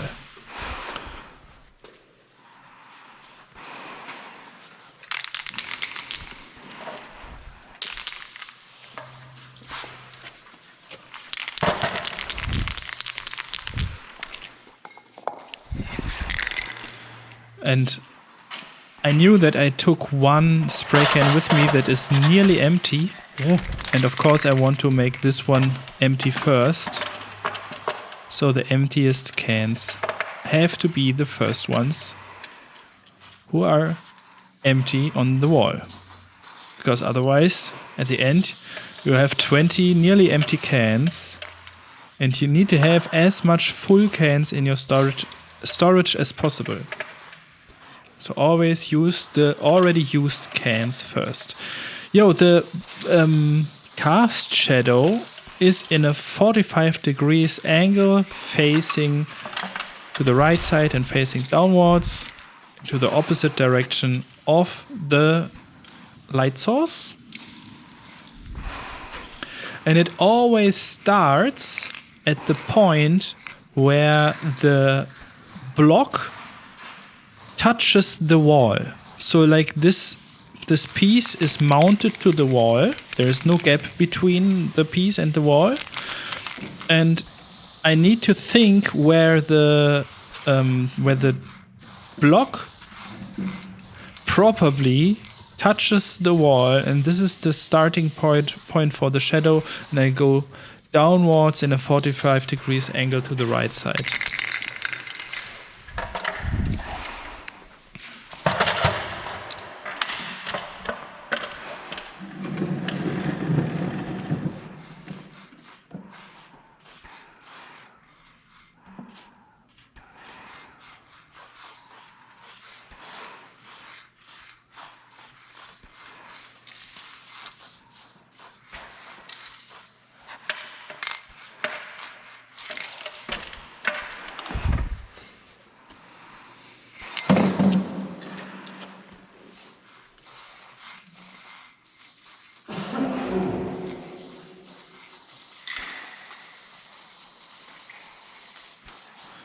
And you can see that the spray can is nearly empty.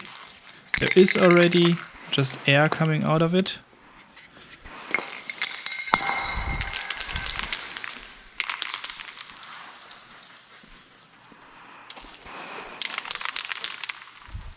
Or gas. It's not air. I don't know which kind of gas is inside of such a spray can.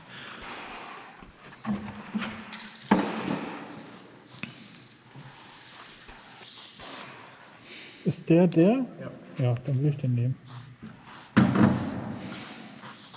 So everywhere where my shadow is falling on the bubbles from Kier, of course, Kier's bubbles have to be darker as well, and this is why we put this darker green tone in the bubbles.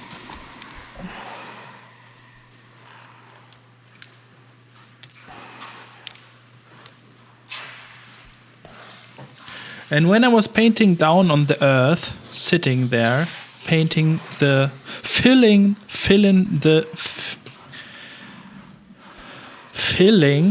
the drop shadow, I already got the idea that it would be so cool if this drop shadow would touch the ground somewhere, so that we can even put a little bit of black on the ground.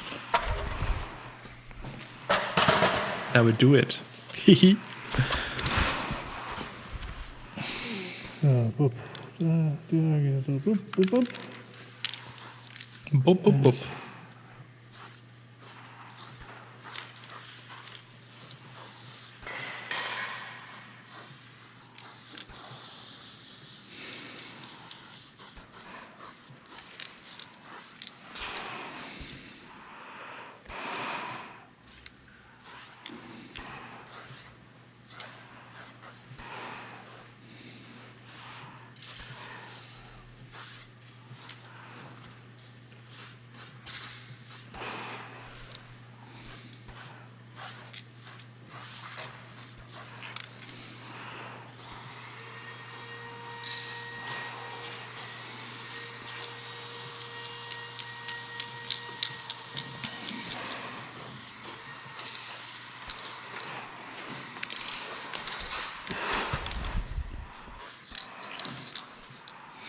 The shadow of the ships.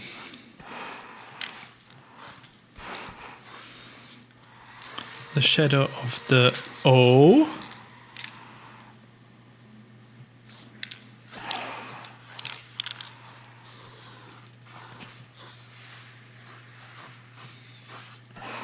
And even if it is not 100% right,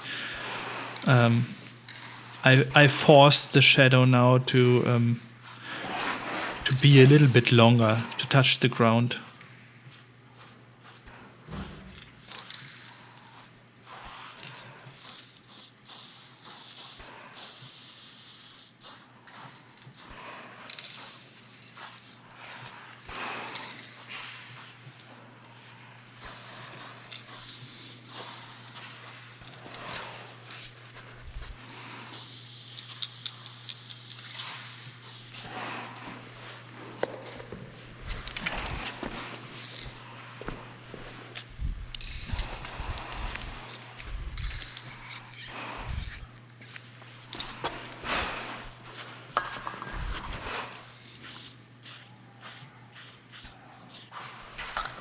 Yay!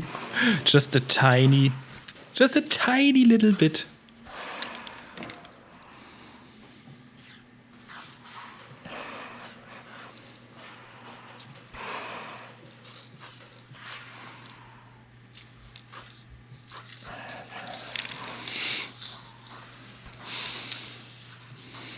Somehow I lost the control. Is this still right?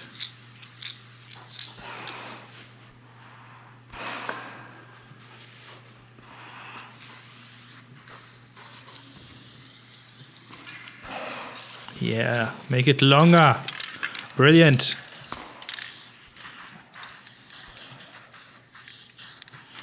The black looks so black.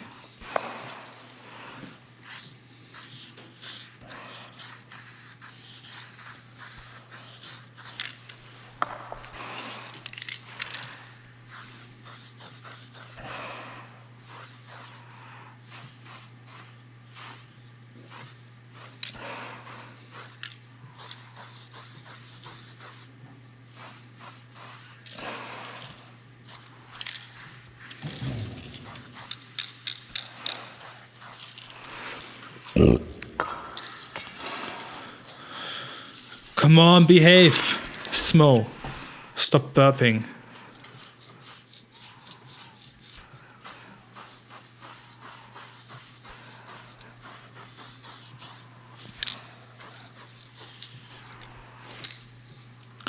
I really like to drink a little bit of beer while painting, but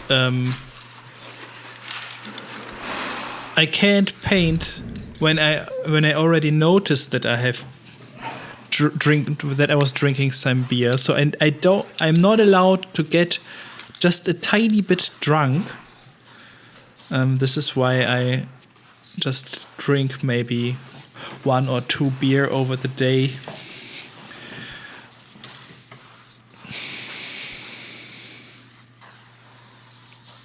I need to have my full mind under control when I'm painting, because otherwise it's just not fun. There is no fun to paint when you drink 1 beer too much.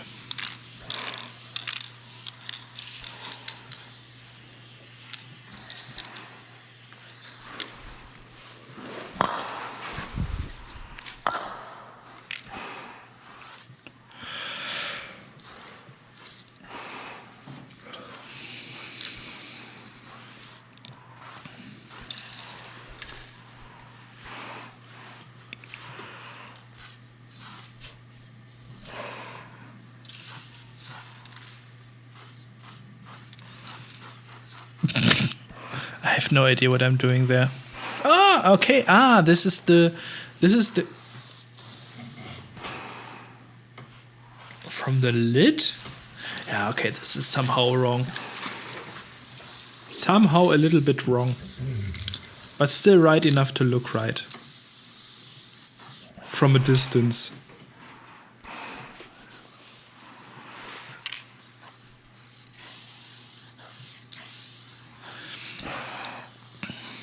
And then I had the idea that the shadow, it gets more and more blurry the more you are far away from the object that makes the shadow. And so I made the edges from the shadow more blurry. This was already a good idea.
And again, I check it on my phone to see if it is good.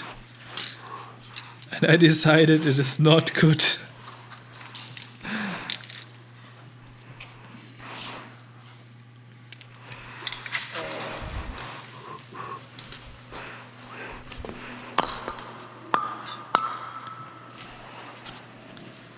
So I used the lime color. Come on. Where is the lime? There, lime. So I used the lime color, and to increase the contrast.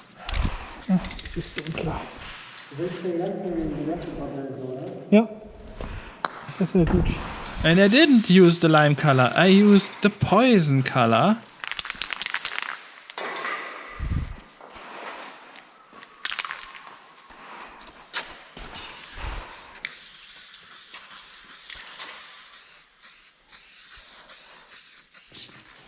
And so I add a little bit of a light reflection on the background besides the shadow. And it was not the right color. It would have been so cool if I had malachite light with me. This would have fitted perfectly.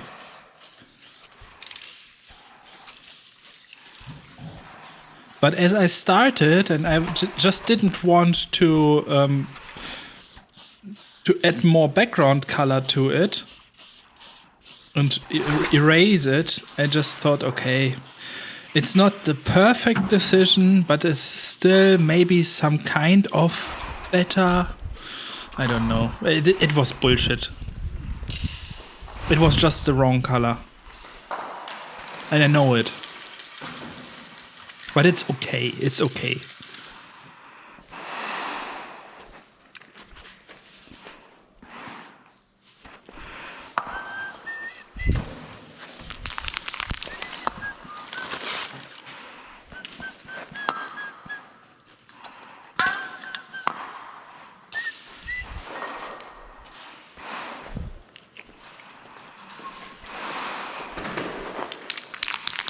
Oh, yes, still the cracks.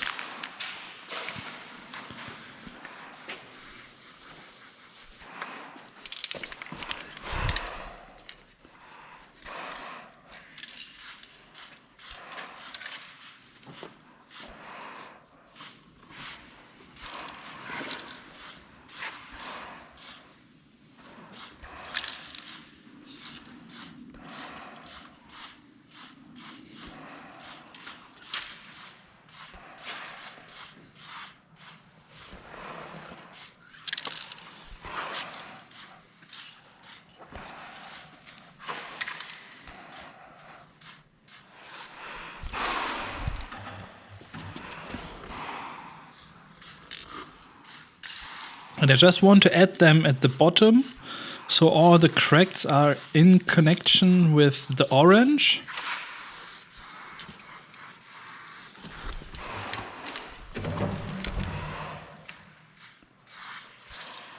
But it's super funny because in the old piece from 2018, I painted these cracks mostly on the blocks. And over here, I painted them mostly in the fill-in. But I could have made them everywhere. I don't know why I didn't do this. But I was running out of time, I have to admit, because my kids were with Zusa the whole day already. And it was already getting dinner time.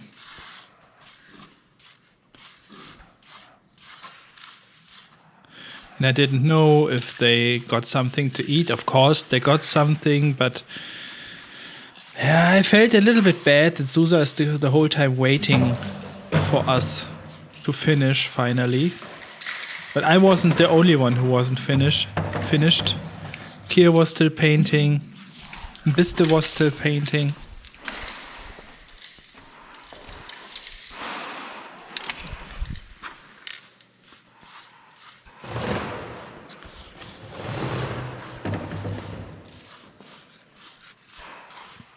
But I already was about to say that I come back the next day and finish it, just the last details. Because I was really exhausted because of this heavy spray gun. Probably.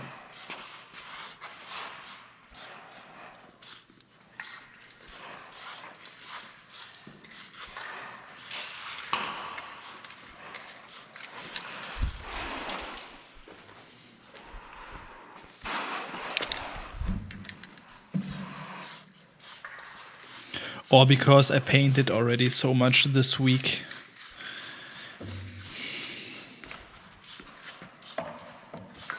And spontaneously we decided to paint on the Sunday too.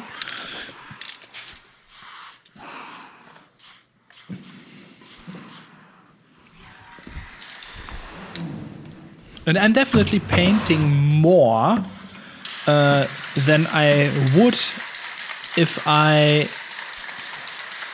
would just paint when I feel like I want to paint and I feel inspired now. So making this graffiti stuff and painting commissions and everything, making this my job, forced me definitely to paint more than I would paint if this wasn't my job. Of course, I always managed it to have fun in some way, but sometimes I just noticed that my concentration and my physical power is a little bit challenged. Oh, this cap got stuck. It got clogged.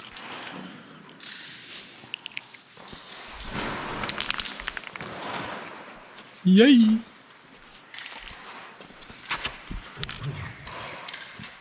And to give this cracks this glow effect, I work in the same way like with painting neon lights. You always start with the darker colors and then you drop in some lighter parts, but not everywhere. Don't cover everything, otherwise it would make no sense to paint the darker color before. And just some tiny parts, make them a little bit lighter, and then it starts to glow. And at the end I will even add white to it as well.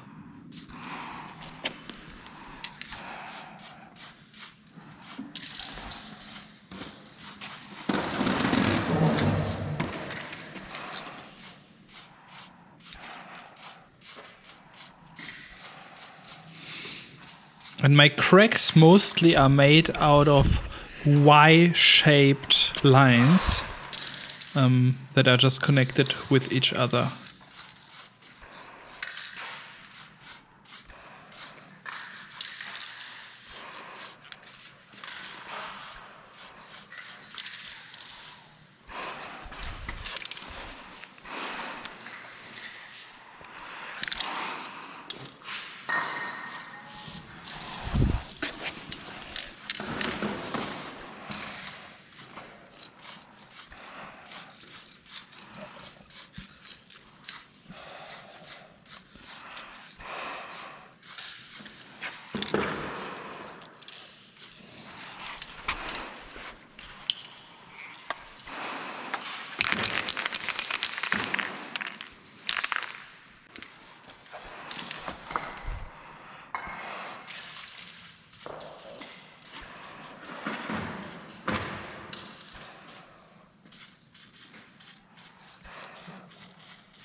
as I thought that the fill-in, yes, it is okay when it is a little bit dirty and so on, but I thought that it somehow looks too cloudy, it just didn't look right in my opinion. And so I thought that I add a little bit of orange and put these darker cracked stone shaped parts in there, so that it looks like if there was some glow within the piece that is shining a little bit through the surface of the fill-in. And I like this effect. It's such a different fill-in in comparison to my fill-ins that I use usually. Because most times I just make a fading and do some designs, and that's it.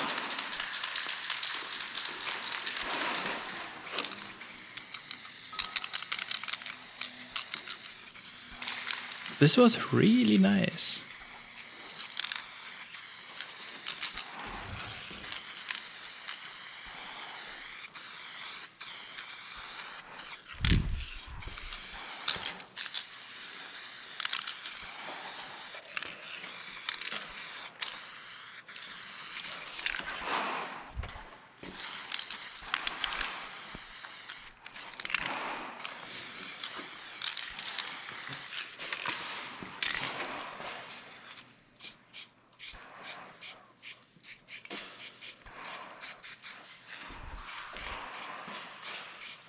And I always put these crack-shaped dot parts in there so that it, like, there is the impression, like the surface of the fill-in is thinner in some points and thicker in some points, and the thicker parts cover more of the light while the thinner parts let more light out. Like if the lava that is inside of this piece wants to go out and is already close underneath the surface.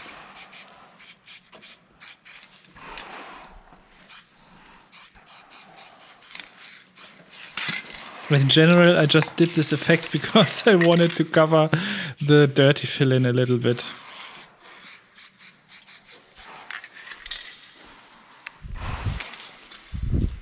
Yay! Geil. Geil.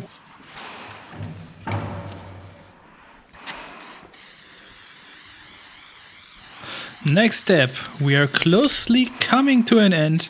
The blinky stars.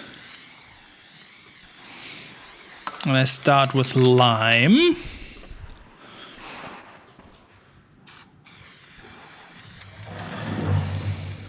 Yes, and the blinky stars are also allowed to fly in front of the piece. But they really like to fly more into shadow areas, because the darker the surrounding of the blinky stars is, the more they are shining.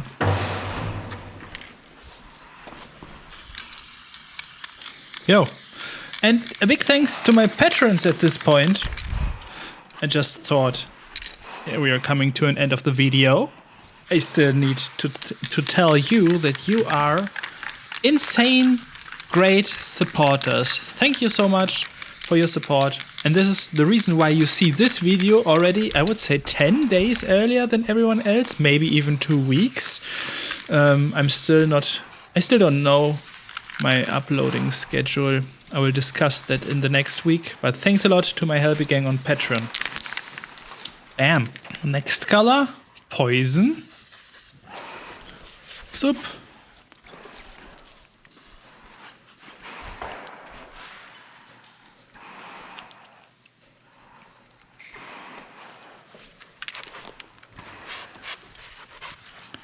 I think I changed the cap.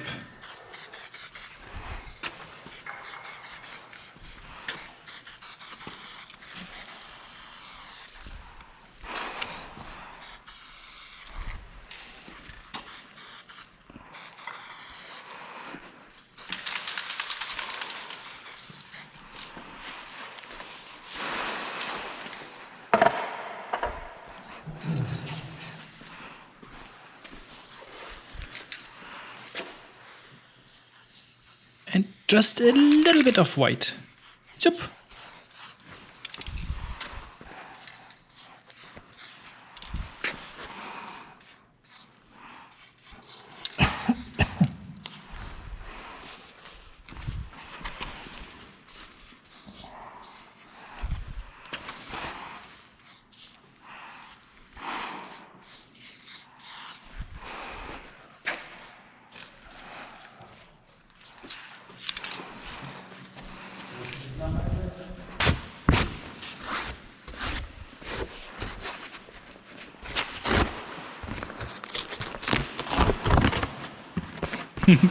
Now I show you a trick how I was doing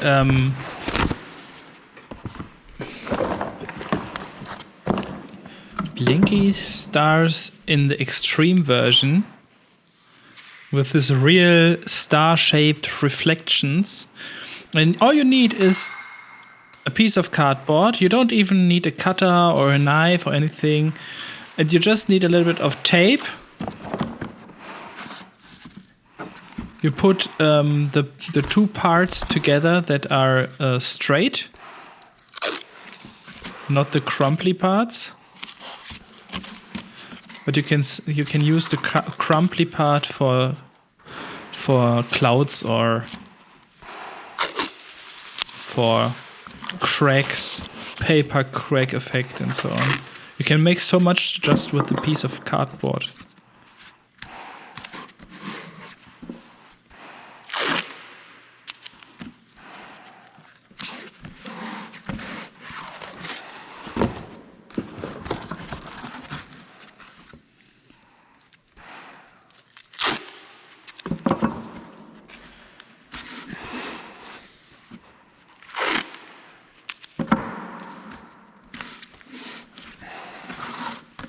But of course, if you got a cutter with you, a scalpel, or any other sharp knife, you can make such a long hole in a piece of cardboard as well.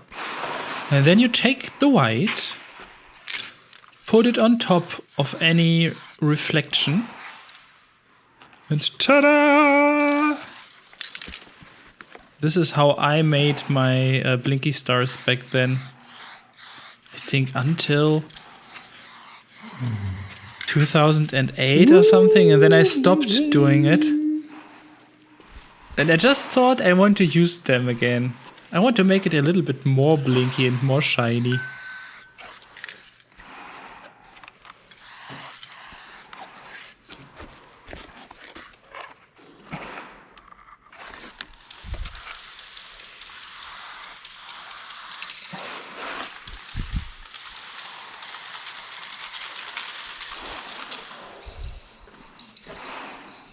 Beautiful.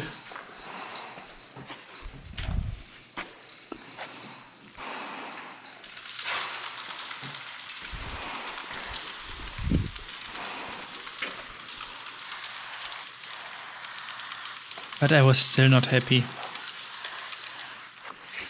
Still not happy.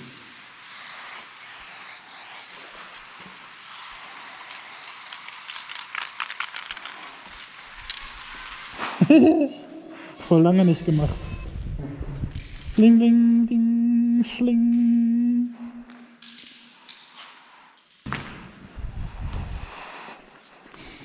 Okay, I just was not happy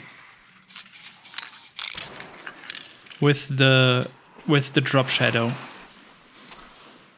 And I was just thinking, why do I not put black in it?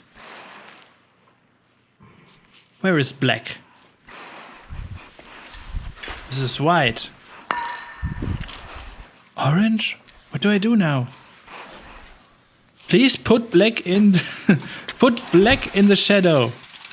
Ah, okay, the greeting to my family. Okay. Bloop.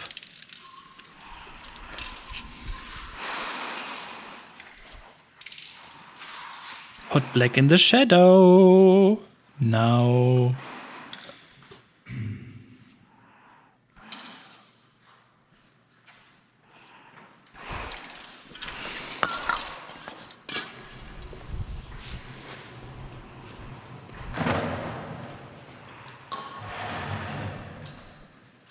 Checking, checking, checking. You already know it. Smoe. Smoe from the past. Just put black in the shadow.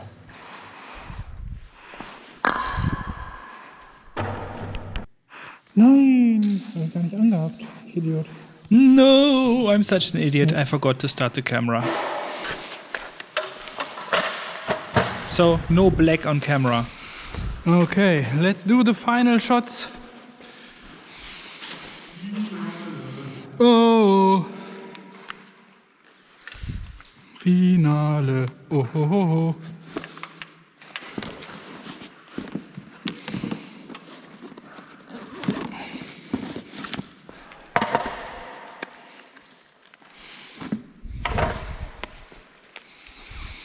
oh. Okay, now I do the final shots with my gimbal.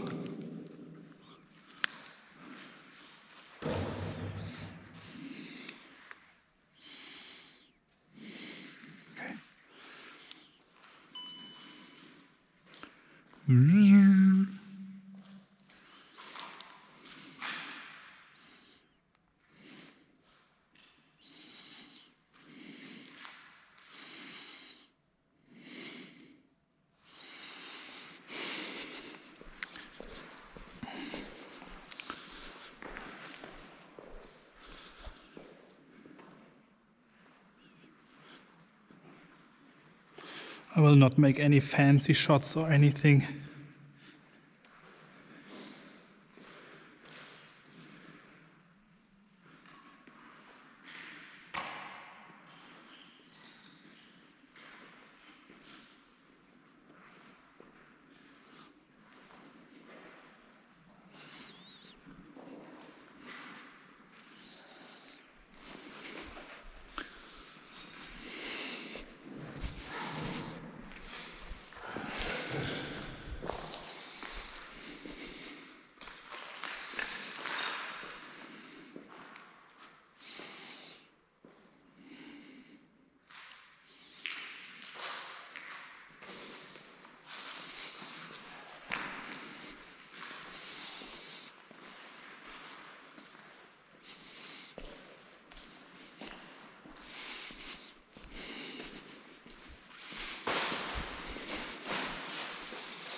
Just another nice one-day project.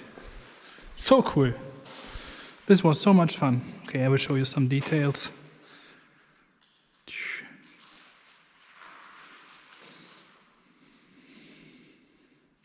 This is ego Smoe, no? I start with the details from Vista.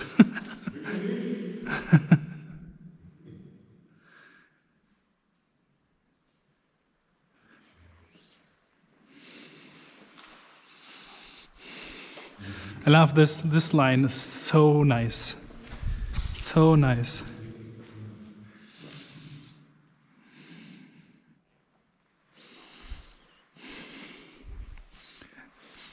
And it was a great decision that I made the shadow darker. I did it just over there and not there because over there is the light source from the broken halo. Broken halo heart.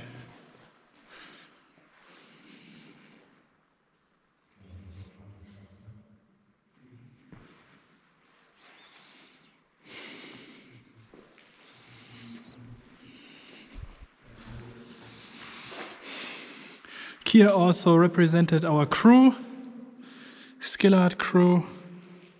I just didn't find any place. I didn't know where to put the SK in there. And it's always like when you represent one crew, you need to represent the others as well. And I don't know. I just don't like to represent the crews always. And these drips, they are on purpose. Cool.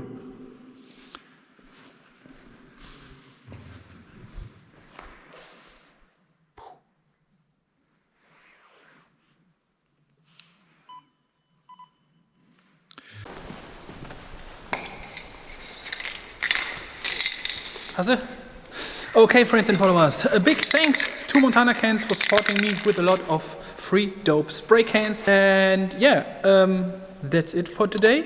Please don't forget to like the subscribe button, and we see us in the next project.